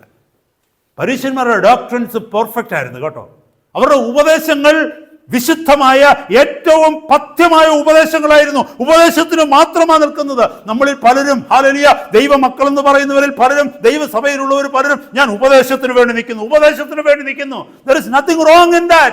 ആ ഉപദേശം അനുസരിച്ച് നിന്റെ ജീവിതം മാറിയില്ലെങ്കിൽ, നിന്റെ ഹൃദയം മാറിയില്ലെങ്കിൽ, നിന്റെ ലൈഫ് സ്റ്റൈൽ മാറിയില്ലെങ്കിൽ, നിന്റെ സംസാര രീതി മാറിയില്ലെങ്കിൽ, നിന്റെ ചിന്താഗതികൾ മാറിയില്ലെങ്കിൽ, you will be a Pharisee and you will be away from salvation. രക്ഷിക്കപ്പെടുന്നവനായിരിക്കത്തില്ല. കാരണം ഹൃദയത്തിനകത്ത് മാറ്റം വന്നിട്ടില്ല. ഉപദേശങ്ങളെ പിടിച്ചുകൊണ്ട് നിന്നു. ഹല്ലേലൂയ. ഇവിടെ പറയുന്ന ആത്മീകമായി വിവേചിക്കേണ്ടതാകയാൽ അതവന് ഗ്രഹിക്കുവാൻ കഴിയുന്നതുമല്ല. നമ്മൾ പലപ്പോഴും വചനത്തെ വിവേചിക്കുന്നത് ബുദ്ധി കൊണ്ടാണ്. പക്ഷേ ദൈവവചനത്തെ നാം വിവേചിക്കേണ്ടത് ആത്മാവ് കൊണ്ടായിരിക്കണം. We need to discern the scriptures with spirit because it needs to be discerned spiritually. അതുകൊണ്ടാണ് അവർക്കത് മനസ്സിലാവാത്തത്. ദൈവത്തിൻ്റെ പരിശുദ്ധാത്മാവിൻ്റെ പ്രവൃത്തി നമ്മളിൽ നടക്കണം. പരിശുദ്ധാത്മാവ് ദൈവവചനത്തെ നമുക്ക് വിവേചിച്ച് തരണം. നമ്മുടെ ബുദ്ധിയോ നമ്മുടെ ആത്മാവോ അല്ല ദൈവവചനം വിവേചിച്ച് തരേണ്ടത്. കർത്താവിൻ്റെ പരിശുദ്ധാത്മാവ് നമുക്ക് വിവേചിച്ച് തരേണ്ടത്. അവിടെ എഴുതിയിരിക്കുന്നു, but natural man receives not the things of the spirit of God. Yes is capital. Spirit of God, for they are foolish unto him, neither can he know him because they are spiritually discerned. ദൈവത്തിൻ്റെ പരിശുദ്ധാത്മാവ് വേണം വചനം നമുക്ക് വെളിപ്പെടുത്തി തരാൻ. ദൈവത്തിൻ്റെ പരിശുദ്ധാത്മാവ് വചനം വെളിപ്പെടുത്തി തരുമ്പോൾ നമ്മുടെ ജീവിതം ഓട്ടോമാറ്റിക്കലി മാറും. നമ്മൾ ബുദ്ധി കൊണ്ട് വചനത്തെ വിവേചിക്കാനായിട്ട് പോകരുത്. കാരണം പരീശന്മാരുടെ കുഴപ്പം എന്താണെന്നറിയാമോ? അവർ വചനത്തെ വിവേചിച്ചത് അവരുടെ ബുദ്ധി കൊണ്ടായിരുന്നു. അവരുടെ ബുദ്ധി കൊണ്ട്. അതുകൊണ്ട് അവർ വലിയ ജ്ഞാനികളാണെന്ന് അവർക്ക് തോന്നിപ്പോയത്. ഹല്ലേലൂയ. അവരതുകൊണ്ടാണ് ദൈവത്തോട് എതിർത്ത് നിന്നത്. ദൈവത്തിൻ്റെ കൃപ താണ നിലത്തേക്കാണ് വരുന്നത്. ഹല്ലേലൂയ. വെള്ളം താഴേക്കാണ് ഒഴുകുന്നത്. വെള്ളം ഒരിക്കലും മുകളിലേക്ക് ഒഴുകത്തില്ല. മുകളിലേക്ക് ഒഴുകണമെങ്കിൽ മോട്ടോർ അടിച്ച് കയറ്റാനേ പറ്റത്തുള്ളൂ. അല്ലാതെ നാച്ചുറൽ വേയിൽ ദൈവം വെള്ളം താഴേക്കാണ് ഒഴുകുന്നത്. കർത്താവിൻ്റെ വചനത്തിൽ പറഞ്ഞ് താഴ്മയുള്ളവർക്ക് അവൻ കൃപ നൽകുന്നത്. യാക്കോബിന്റെ ലേഖനം 4-ാം അധ്യായത്തിൽ നമ്മളത് പഠിക്കുന്നു. നമ്മുടെ ഹൃദയത്തിൽ താഴ്മ വേണം. താഴ്മ അഭിനയിക്കുകയല്ല നമ്മൾ ചെയ്യേണ്ടത്. We need to be humble. We need to be humble. അത് നമ്മുടെ ലൈഫിൽ കാണാൻ പറ്റും സഹോദരങ്ങളെ. ലൈഫ് സ്റ്റൈലിൽ നമുക്ക് കാണാൻ പറ്റും. ഹല്ലേലൂയ. ആ അവസ്ഥയിലേക്ക് നമ്മൾ കടന്നു വരുവാൻ കർത്താവ് എന്നെയും നിങ്ങളെയും കുറിച്ച് ആഗ്രഹിക്കുന്നു. വേഗം ഞാൻ മുന്നോട്ട് പോകട്ടെ. ഹല്ലേലൂയ. 2 തീമോത്തി 3:5 പറയുന്നു, ഭക്തിയുടെ വേഷം ധരിച്ച് അതിൻ്റെ ശക്തി ത്യജിക്കുന്നവരെ കുറിച്ച്. There is a group of people who have the form of godliness but denying its power. ഭക്തിയുടെ വേഷം ധരിച്ച് അതിൻ്റെ ശക്തി ത്യജിക്കുന്ന ജനം. ഇത് ആരെക്കുറിച്ചാണ് പറയുന്നത്? സഭയിലുള്ള വിശ്വാസികളെ കുറിച്ചാണ് പറയുന്നത്. ഭക്തിയുടെ വേഷമാണ് നമ്മുടേത്. പക്ഷേ ആ ഭക്തിയുടെ ശക്തി നമ്മളിൽ, we don't have any power. We don't have the power to overcome anything. We get angry, we get annoyed, we get irritated, we become judgmental. ഇതെല്ലാം നമ്മൾ ചെയ്യും അല്ലേ? നമ്മൾ ഗ്രോസ് സിൻസ് ഒന്നും ചെയ്യുന്നില്ല. ആരുടെയും പിടിച്ചു പറിക്കുന്നില്ല, ആരെയും ചീത്ത വിളിക്കാൻ പോകുന്നില്ല, ആരെയും അടിക്കാൻ പോകുന്നില്ല. എപ്പോഴും കൈ ബൈബിളുണ്ട്, എപ്പോഴും വായിന്ന് വചനമേ വരത്തുള്ളൂ. നമ്മുടെ മൂളിപ്പാട്ട് പാടുന്ന സിനിമാ പാട്ടല്ല പാടുന്നത്, ബൈബിളിലെ പാട്ടുകളൊക്കെയാണ് പാടുന്നത്. പക്ഷേ ഒരൊറ്റ പ്രശ്നമേ ഉള്ളൂ, we become judgmental. We are judgmental അല്ലേ? നമ്മൾ പലപ്പോഴും ലോകത്തിലുള്ള മനുഷ്യരെക്കാൾ ഭീകരരാണ് നമ്മൾ കേട്ടോ. നമ്മുടെ വായിലൂടെ വരുന്ന ചില വാക്കുകളൊക്കെ കുത്തിക്കീറുന്ന വാക്കുകളായിരിക്കും നമ്മൾ സംസാരിക്കുന്നത് അല്ലേ? അത് കഴിഞ്ഞ് നമ്മൾ സോറി പറഞ്ഞിട്ട് കാര്യമുണ്ടോ സഹോദരങ്ങളെ? My children, you need to understand when you are speaking with the people. Christ-likeness is not in doctrines alone. It is in life. ക്രിസ്തുവിനെ പോലെ ആകുക എന്ന് പറയുന്നത് ഡോക്ട്രിൻസിലല്ല, ലൈഫിലാണ് നമ്മൾ. അവിടെയാണ് you and I need to grow. We need to grow up. If our life doesn't speak of Christ, mere doctrine won't help. That will make us a legalist. വെറും ലീഗലിസ്റ്റുകളായിട്ട് നമ്മളെ മാറ്റും. Hallelujah. We need to have life. Only the Holy Spirit can do that in our lives. നമ്മുടെ ജീവിതത്തിൽ പരിശുദ്ധാത്മാവിന് മാത്രമേ അത് ചെയ്യുവാനായിട്ട് കഴിയൂ. ഇവിടെ പറയുന്നു അങ്ങനെയുള്ളവരെ വിട്ടൊഴിയണമെന്ന്. ആരെ? ഈ ഭക്തിയുടെ വേഷം ധരിച്ച് അതിന് ശക്തിയില്ലാത്തവരെ വിട്ടൊഴിയാനാണ് തീമോത്തിയോട് ആര് പറയുന്നത്? പൗലോസ് പറയുന്നത്. അവിടെ എഴുതിയിരിക്കുന്നു 2 തീമോത്തി 3:5. ആ വാക്യം നിങ്ങളൊന്ന് വായിച്ചു നോക്കണം. അങ്ങനെയുള്ളവർ അടുത്തു പോലും പോകരുത്. കാരണം അത് കൊണ്ടേജിയസ് ആണ്, അതൊരു സാംക്രമികമാണ്. ആ രോഗം നമ്മളിലേക്കും പകരും. നമ്മളും അങ്ങനെ ആയിത്തീരും. ഭക്തിയുടെ വേഷം ധരിക്കും, പക്ഷെ അതിന് ശക്തിയില്ല. അതല്ലേ നടക്കുന്നത്? ഭാര്യാഭർത്തൃ ബന്ധത്തിൽ നോക്കിയേ, വിട്ടുവീഴ്ചയ്ക്ക് തയ്യാറല്ല, അങ്ങോട്ടും ഇങ്ങോട്ടും ആർഗ്യുമെന്റാ. സഹോദരന്മാരുടെ ജീവിതത്തിലേക്ക് നോക്കിയേ, സഭയിലേക്ക് നോക്കിക്കേ, ചിലയിടത്ത് മുഖം വീർപ്പിച്ച് നമ്മളിരിക്കും. നമ്മുടെ മൂഡ് അനുസരിച്ചാണ് നമ്മുടെ സ്പിരിച്വാലിറ്റി, അല്ലേ? ഓർത്ത് നോക്കിയേ, നമ്മുടെ മൂഡ് അനുസരിച്ചാണ് സ്പിരിച്വാലിറ്റി. ചില സമയത്ത് പാടും, ചില സമയത്ത് പാടത്തില്ല. ഇവിടെ ഈ സഭയിലെ കാര്യമല്ല ഞാൻ പറയുന്നത് കേട്ടോ, ആരും അങ്ങനെ തെറ്റിദ്ധരിക്കരുത്. തെറ്റിദ്ധരിച്ചാലും കുഴപ്പമില്ല. ചിലരുണ്ട്, ആര് ലീഡ് ചെയ്യുന്നു അതനുസരിച്ചേ നമ്മൾ പാടത്തുള്ളൂ, റിയാക്ഷൻ വരത്തുള്ളൂ, അല്ലേ? ഇവിടുത്തെ കാര്യമല്ല സഹോദരങ്ങളെ ഞാൻ പറയുന്നത്. Please take it seriously. I am not joking. സഹോദരന്മാരെ, സഹോദരിമാരെ, നമ്മുടെ സ്പിരിച്വാലിറ്റി മൂഡ് അനുസരിച്ച്, അല്ലേ? അല്ലേ? ആ സഹോദരി കൂടെ നിൽക്കുവാണെങ്കിൽ ഞാൻ പാടത്തില്ല, എന്നെ കൊണ്ട് പറ്റത്തില്ല. ആ സഹോദരൻ പാട്ട് ലീഡ് ചെയ്യുന്ന ഞാൻ ഇൻസ്ട്രുമെന്റ്സ് വായിക്കത്തില്ല. നമ്മളെല്ലാവരും ഓരോരോ വാശിയാണ് നമുക്കുള്ളത്, അല്ലേ? സഹോദര, സഹോദരി, നമ്മൾ അവിശ്വാസികളാണ്. നമ്മൾ അവിശ്വാസികളാണ്, അല്ലേ? നമ്മുടെ ജീവിതത്തെ നാം ചിന്തിക്കുക. നമ്മൾ താഴേണ്ടിയിരിക്കുന്നു. അല്ലെങ്കിൽ എന്ത് പറ്റുമെന്നറിയാമോ? അവിശ്വാസം നിമിത്തം അവർക്ക് എത്തുവാൻ കഴിയാത്തതുപോലെ നമ്മളും എത്താതെ വരും. നമ്മൾ പണിയപ്പെടണം. നമുക്കൊന്നുമില്ല സഹോദരങ്ങളെ, നമുക്ക് ക്ലെയിം ചെയ്യുവാൻ ഈ ജീവിതത്തിൽ ഒന്നുമില്ല. എല്ലാം കൃപ മാത്രമാണ്. ഞാൻ നിൽക്കുന്നത് ദൈവകൃപയാലാണ്. ഞാൻ ശുശ്രൂഷ ചെയ്യുന്നത് ദൈവകൃപയാലാണ്. നിങ്ങളിവിടെ ഇരിക്കുന്നത് ദൈവകൃപയാലാണ്. നിങ്ങളെ ഓരോരുത്തരെയും കൊണ്ട് കർത്താവ് ഓരോ ശുശ്രൂഷ ചെയ്യിക്കുന്നെങ്കിൽ അത് കൃപയാലാണ്. നമുക്ക് എന്ത് ബൂസ്റ്റ് ചെയ്യുവാനുണ്ട്? നമ്മൾ എന്തെങ്കിലും കൊണ്ടുവന്നോ? നിക്കറും ഉടുപ്പും ഒന്നും ഇടാതെ യോബ് പറയുന്നതിനോട് പൂർണ്ണ നഗ്നനായിട്ട് വന്നു. ഏതായാലും തിരിച്ചു പോകുമ്പോൾ കുറച്ച് ഉടുപ്പ് നിക്കറും ഒക്കെ ഇട്ടുകൊണ്ടാണ് പോകുന്നത്. പക്ഷെ പ്രയോജനമൊന്നുമില്ല. ഒരു 4 ആഴ്ച കഴിഞ്ഞ് അല്ലെങ്കിൽ ഒരു 2 മാസം കഴിഞ്ഞിട്ട് മണ്ണൊന്ന് മാറ്റി നോക്കിയാൽ മതി, ഒന്നും കാണത്തൊന്നുമില്ല താഴെ. ഒന്നുമില്ല. നമുക്ക് എന്ത് ക്രെഡൻഷ്യലായി ലോകത്തിലുള്ളത് സഹോദരങ്ങളെ?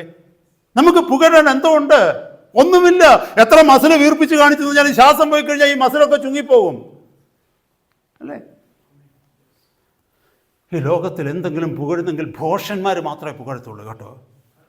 നമ്മൾ കർത്താവിൻ്റെ സന്നിധിയിൽ നമ്മളെ തന്നെ താഴ്ത്തി കൊടുക്കുക. കൃപയാൽ. Praise God, hallelujah. ഞാൻ വേഗം മുന്നോട്ട് പോവുകയാണ്. ഇത് നമ്മൾ ഇത്രയും നേരം കേട്ടുകൊണ്ടിരുന്നത് അൺബിലീഫിനെ കുറിച്ച്, നമ്മുടെ ഹാർഡ്നെസ് ഓഫ് മൈൻഡിനെ കുറിച്ച്, ഹൃദയകാഠിന്യത്തെക്കുറിച്ച് ചില കാര്യങ്ങളൊന്ന് ചിന്തിക്കാം. അതുകൂടെ പറഞ്ഞ് ഞാൻ വേഗം നിർത്തുവാനായിട്ട് ആഗ്രഹിക്കുക. സഹോദരന്മാരെ, നമ്മൾ മനസ്സിലാക്കേണ്ടത് ഇതാ. ഹല്ലേലൂയ. നമ്മൾ ഒരു ദൈവവചനത്തിലൊരു മനോഹരമായ ഭാഗമുണ്ട്. മർക്കോസിന്റെ സുവിശേഷത്തിലേക്ക് വന്നാൽ 11-ാം അധ്യായത്തിലേക്ക് വരുമ്പോൾ കർത്താവ് ബെഥാനിയിൽ നിന്ന് ഇങ്ങോട്ട് വരുന്ന സമയത്ത് കർത്താവിന് വിശക്കുന്നതായിട്ട് പറയുന്നുണ്ട്. ശ്രദ്ധിച്ചു നോക്കണമേ. കർത്താവിന് വിശന്നപ്പോൾ അവിടെ ഒരു വാക്യം എഴുതിയിട്ടുണ്ട്, ഇലയുള്ള ഒരു അത്തിവൃക്ഷം കർത്താവ് കണ്ടു, അല്ലേ? അവിടെ ഒരു വാക്യം കൂടെ എഴുതിയിരിക്കുന്നു, വല്ലതുമുണ്ടെന്ന് കരുതി. അവിടെ എഴുതിയിരിക്കുന്നു അത് അത്തിപ്പഴത്തിൻ്റെ കാലമല്ലായിരുന്നു. അപ്പോൾ അത്തിപ്പഴത്തിൻ്റെ കാലമല്ലാത്ത സമയത്തും വല്ലതും ചിലപ്പോൾ അതിനകത്ത് ഉണ്ടാകും കേട്ടോ. ആ എഴുതിയിരിക്കുന്ന വാക്യങ്ങൾ ശ്രദ്ധിക്കണം. ഇതിനെ കൊണ്ട് വലിയ ഡിബേറ്റുകളൊക്കെയാണ് തിയോളജിയൻസ് ചെയ്യുന്നത്. ദൈവശാസ്ത്രജ്ഞരൊക്കെ ഇത് വെച്ച് വലിയ ഡിബേറ്റ്സ് ഒക്കെ ഉണ്ടാക്കും. അത്തിപ്പഴത്തിൻ്റെ കാലമല്ലായിരുന്നു, പിന്നെ എങ്ങനെയാ കർത്താവ് അവിടെ പോയി അത്തി ചോദിച്ചു? അങ്ങനെയല്ല, അവിടെ വ്യക്തമായിട്ട് എഴുതിയിരിക്കുന്നു വല്ലതുമുണ്ടെന്ന് കരുതി. എന്ന് പറഞ്ഞാൽ ചിലപ്പോൾ ഇപ്പോഴങ്ങോട്ട് സീസൺ കഴിഞ്ഞതേ കാണത്തുള്ളായിരിക്കും. അപ്പം ചിലതൊക്കെ പഴം കൂടെ ഉണങ്ങി നിൽപ്പുണ്ടായിരിക്കാം. അങ്ങനെയൊക്കെ അങ്ങ് ചിന്തിക്കും നമ്മൾ. ഏതായാലും കർത്താവിന് മണ്ടത്തരം പറ്റത്തില്ല. മണ്ടത്തരം പറ്റിയാലും ചിന്തിക്കുന്നത് നമുക്കേ പറ്റാൻ സാധ്യതയുള്ളൂ. ഇവിടെ പറയുന്നു വല്ലതുമുണ്ടെന്ന് കരുതി അവൻ വന്നു, പക്ഷേ ഇലയല്ലാതെ ഒന്നുമില്ലായിരുന്നു. കർത്താവ് പ്രതീക്ഷിച്ച് നമ്മളെ നോക്കും പലതും കേട്ടോ. കാരണം എന്താണെന്നറിയാമോ? നമ്മുടെ ഈ ഇല കണ്ടുകൊണ്ട്. ഇലയില്ലായിരുന്നെങ്കിൽ കർത്താവിനെ ദൂരെ നിന്ന് നോക്കിയിട്ട് പറയാമെന്ന്, അത്തിവൃക്ഷത്തിൽ ഒന്നുമില്ല കേട്ടോ, ഞാൻ അങ്ങോട്ട് പോകണ്ട. പക്ഷേ ഇല കൊണ്ടത് മറഞ്ഞു നിൽക്കുകയാണ്. അപ്പോൾ അതിനകത്ത് എന്തെങ്കിലുമൊക്കെ ഫലം കാണും. കർത്താവ് പ്രതീക്ഷിച്ചു.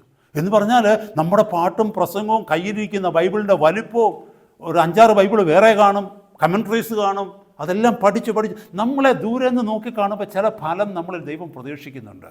സഹോദര സഹോദരി, ഫലം നമ്മളിലില്ലെങ്കിൽ നമ്മുടെ ജീവൻ നഷ്ടപ്പെടും. ഈ അത്തിക്ക് കുറച്ചു കാലം കൂടെ നിൽക്കാൻ പറ്റുമായിരുന്നു, കാരണം അതിനകത്ത് ഒരു ഫലമെങ്കിലും ഉണ്ടായിരുന്നെങ്കിൽ. ഫലമില്ലാതെ വന്നപ്പോൾ നിങ്ങളിൽ നിന്ന് ഇനി ഒരു ഫലവും ഉണ്ടാവട്ടെന്ന് കർത്താവ് പറഞ്ഞു. മൂന്നാമത്തെ ദിവസം ശിഷ്യന്മാർ തിരിച്ചു വന്നപ്പം അത്തി വേരോട്, ഇംഗ്ലീഷ് എഴുതിയിരിക്കുന്നത് the tree dried up from the root എന്ന.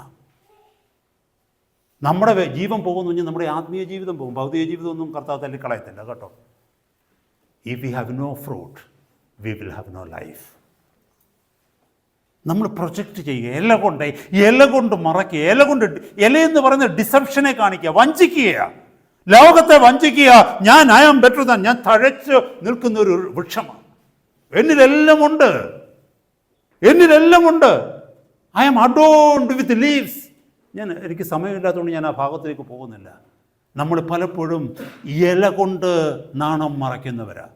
ആദമും ഹവ്വായും ചെയ്തതിലൂടെ 3-ാം അധ്യായത്തിൽ, ജനസിസ് 3 ഉൽപ്പത്തി പുസ്തകം 3-ാം അധ്യായത്തിൽ ഈ സർവശക്തനായ ദൈവത്തിൻ്റെ മുമ്പിൽ നഗ്നത മറയ്ക്കാൻ അത്തിയല തുന്നി ഒരു ഉടയാടെ ഉണ്ടാക്കിയെന്ന് എഴുതിയിരിക്കുന്നത്. കർത്താവിൻ്റെ നോട്ടത്തിൻ്റെ മുമ്പിൽ അത്തിയല വീണുപോയി. ചിന്തിക്കണമേ, ഞാനും നിങ്ങളും അത്തിയല കൊണ്ടുണ്ടാക്കുന്ന മറയുണ്ടല്ലോ, കർത്താവിൻ്റെ മുമ്പിൽ നിൽക്കത്തില്ല. കർത്താവിൻ്റെ മഹത്വ പ്രത്യക്ഷതയിൽ നമ്മുടെ എല്ലാവരുടെയും അത്തിയല കൊണ്ടുണ്ടാക്കിയ ഉടയാടകൾ വീഴും. അന്നേരമാണ് വെളിപ്പാട് പുസ്തകം 6-ാം അധ്യായത്തിൽ എഴുതിയതുപോലെ എല്ലാവരും ഓടും, ഒളിത്താവളങ്ങളെ തേടി ഓടും. ഞാനും നിങ്ങളും ആ കൂട്ടത്തിലാകാതിരിപ്പാൻ തക്കവണ്ണം ദൈവമക്കളെ സൂക്ഷിക്കുക. കർത്താവിൻ്റെ നീതി പുതയ്ക്ക്. എൻ്റേതായിട്ടുള്ള ഒരു വസ്ത്രങ്ങളും ഞാൻ ഉണ്ടാക്കാൻ നോക്കണ്ട. മറ്റുള്ളവരുടെ നാണം കാണുന്നെങ്കിൽ നാണിക്കേണ്ടവനാണ് ഞാൻ. ഹല്ലേലൂയ. മറ്റുള്ളവരിൽ നിന്ന് നാണം മറയ്ക്കുവാൻ തക്കവണ്ണം ഞാൻ ഉടയാടെ ഉണ്ടാക്കണ്ട. അത്തിയല കൊണ്ട് എൻ്റെ കർത്താവ് എനിക്കൊരു ഉടയാടെ തന്നിട്ടുണ്ട്.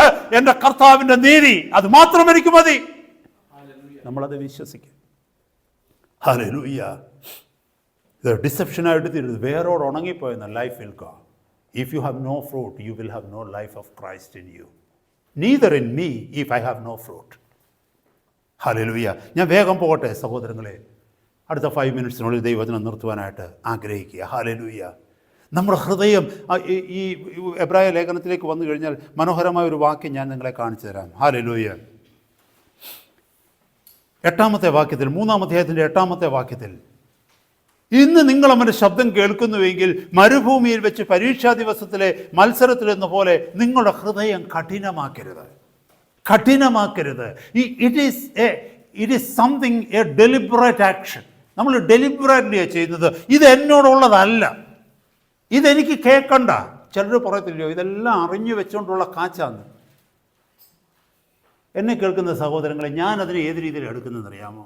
ഒരാൾ, അത് കൊച്ചു കുഞ്ഞായിക്കൊള്ളട്ടെ, ഒരു സഹോദരി ആയിക്കൊള്ളട്ടെ, ഒരു സഹോദരനായിക്കൊള്ളട്ടെ, ആരുമായിക്കൊള്ളട്ടെ, ഞാൻ അവിടെ ഇരുന്ന് കേൾക്കുകയാണെന്ന് വെച്ചോ, അതല്ലെങ്കിൽ ഒരു സൺഡേ സ്കൂളിൻ്റെ അടുത്ത്, അല്ലെങ്കിൽ ഒരു യൂത്ത് മീറ്റിംഗിൽ ഞാൻ ഇരിക്കുക, അല്ലെങ്കിൽ ഒരു യൂത്ത് ക്യാമ്പിൽ ഇരിക്കുക, അല്ലെങ്കിൽ ഏതെങ്കിലും ആവശ്യത്തിനൊരു സഹോദരിമാരുടെ മീറ്റിങ്ങിലേക്ക് എന്നെ വിളിച്ച് ഞാൻ അവിടെ ഇരിക്കുക.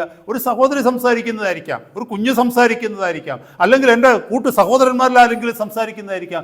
എന്തെങ്കിലും കേട്ട് കഴിഞ്ഞാൽ ഞാനൊരിക്കലും ചിന്തിക്കത്തില്ല ഇതെല്ലാം അറിഞ്ഞുകൊണ്ട് പറയാമെന്നോ. ഞാൻ നോക്കുന്നതൊന്നേ ഉള്ളൂ, അവർ പറഞ്ഞത് എൻ്റെ ജീവിതത്തിൽ ശരിയാണെന്നോ.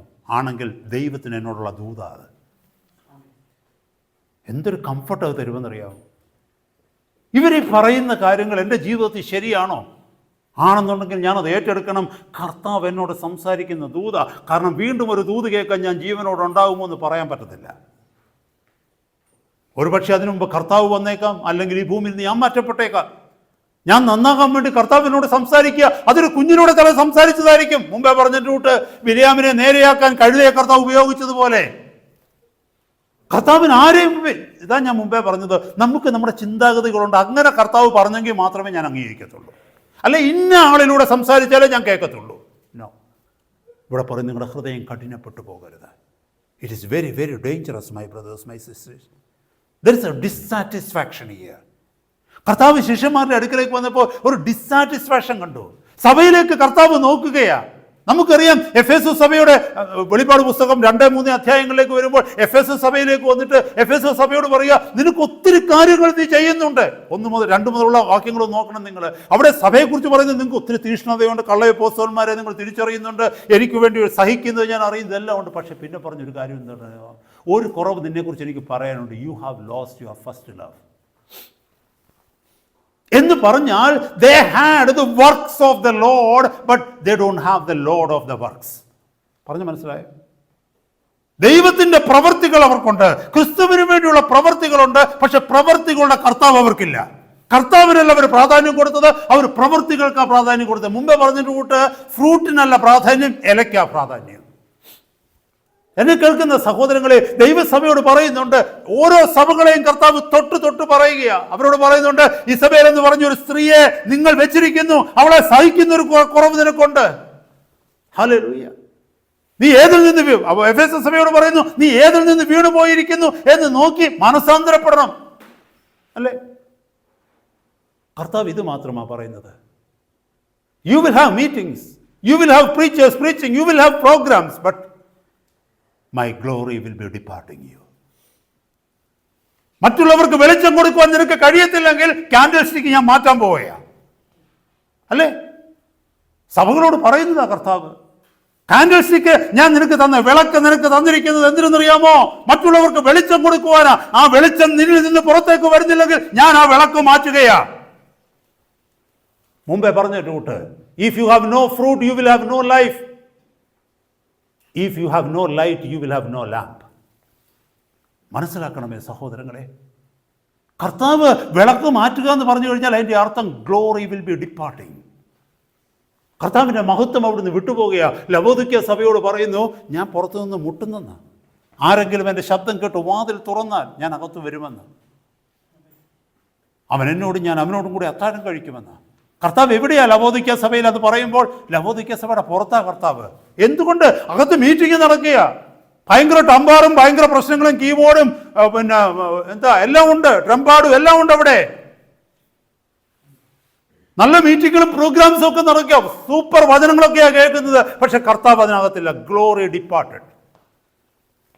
1 ശമൂവേൽ 4-ാം അധ്യായത്തിൽ ഏലിയുടെ മരുമകൾ പ്രസവിച്ച കുഞ്ഞിന് ഇക്കോബാദ് എന്ന് പേരിട്ട്, അല്ലേ? ഇക്കോബാദ്, അങ്ങനല്ലേ? ഇക്കോബാദ്. അതിൻ്റെ അർത്ഥം എന്താണെന്നറിയാമോ?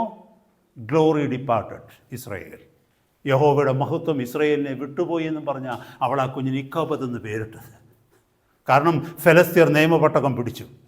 അത് കേട്ട് ഏലി പുറകോട്ട് വീണ് കഴുത്തൊടിഞ്ഞു മരിച്ചു. ഏലിയുടെ മക്കൾ യുദ്ധത്തിൽ മരിച്ചു. ഇതെല്ലാം കേട്ടിട്ട് കുഞ്ഞിനിട്ട പേരാണ് യഹോവയുടെ മഹത്വം ഇസ്രായേലിനെ വിട്ടുപോയി എന്ന് പറഞ്ഞിട്ട് ഇക്കോബാദ് എന്ന് പേരിട്ട് കുഞ്ഞിന്. എന്നെ കേൾക്കുന്ന ദൈവമക്കളെ, വെളിപ്പാട് പുസ്തകത്തിൽ യഹോവയുടെ മഹത്വം നഷ്ടപ്പെട്ട സഭകളെ നമ്മൾ കാണുന്നു.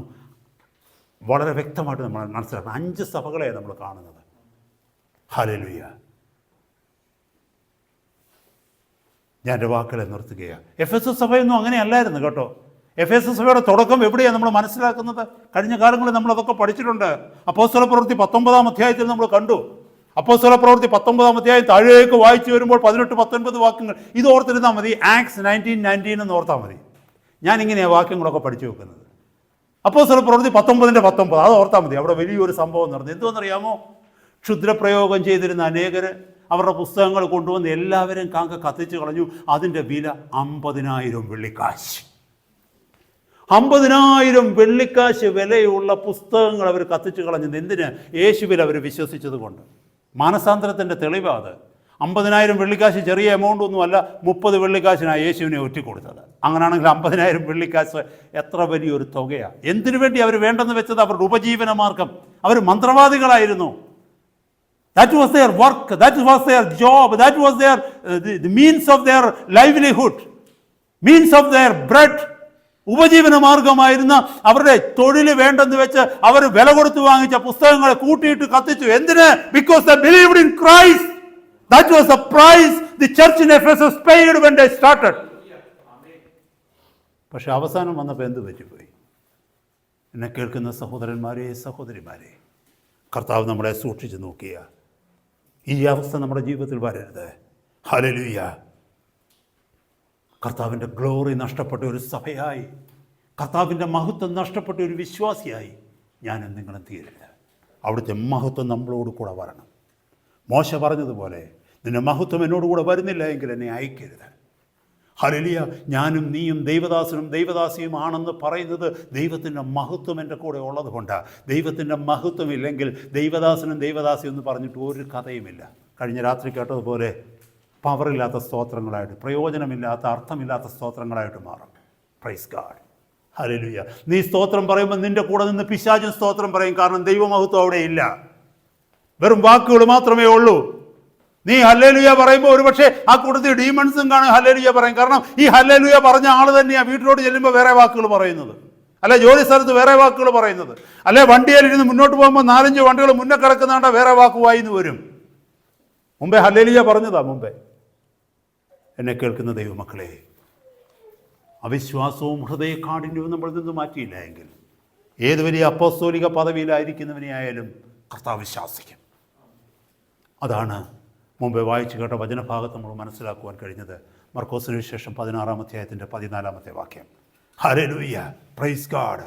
കർത്താവ് ആദ്യം പ്രത്യക്ഷപ്പെടേണ്ടത് അപ്പോസ്തലന്മാർക്കായിരുന്നു. പക്ഷേ കർത്താവ് പ്രത്യക്ഷപ്പെടാതിരുന്നതിൻ്റെ കാരണങ്ങളാണ് നമ്മളിപ്പോൾ കേട്ടത്. അവരാരോ ആണെന്നുള്ളൊരു തോന്നലുണ്ടായി. They had to go through that cross. ക്രൂശിൻ്റെ അനുഭവത്തിലൂടെ അവരെ കടത്തിവിട്ട് പെന്തിക്കോസ്തിൻ്റെ അനുഭവത്തിലേക്ക് അവരെ കൊണ്ടുവന്നു. തൻ്റെ പരിശുദ്ധാത്മാവിനെ അവരുടെ മേൽ നിറച്ചു കഴിഞ്ഞപ്പോൾ അവരൊക്കെ വ്യത്യസ്തരായി തീർന്നു. നമ്മൾ ഓരോരുത്തരും ആ ക്രൂശിൻ്റെ അനുഭവത്തിലൂടെ കടന്നുപോയി, ആ ബ്രോക്കൺനെസ്സിൻ്റെ അനുഭവത്തിലൂടെ കടന്നുപോയി. കർത്താവിൻ്റെ പാദപീഠത്തിൽ കിടന്ന് കണ്ണുനീരോടുകൂടി പഠിച്ച് പരിശുദ്ധാത്മാവിൻ്റെ നിറവിലേക്ക് നാം മടങ്ങി വരുമ്പോൾ, ആയിത്തീരുമ്പോൾ, പ്രൈസ് ഗാഡ്, നമ്മുടെ ജീവിതം അർത്ഥമുള്ളതായി തീരും. നാം കർത്താവിൻ്റെ ദാസനും ദാസിയെന്ന് പറയുവാൻ നമ്മളെ കൊണ്ട് കഴിയും. നാം കടന്നു പോകുന്നിടത്ത് ദൈവമഹത്വം വെളിപ്പെടും. And the glory of God will never depart us. Hallelujah. കർത്താവിൻ്റെ സന്നിധിയിൽ നമുക്ക് നമ്മുടെ തലകളെ വണക്കാം.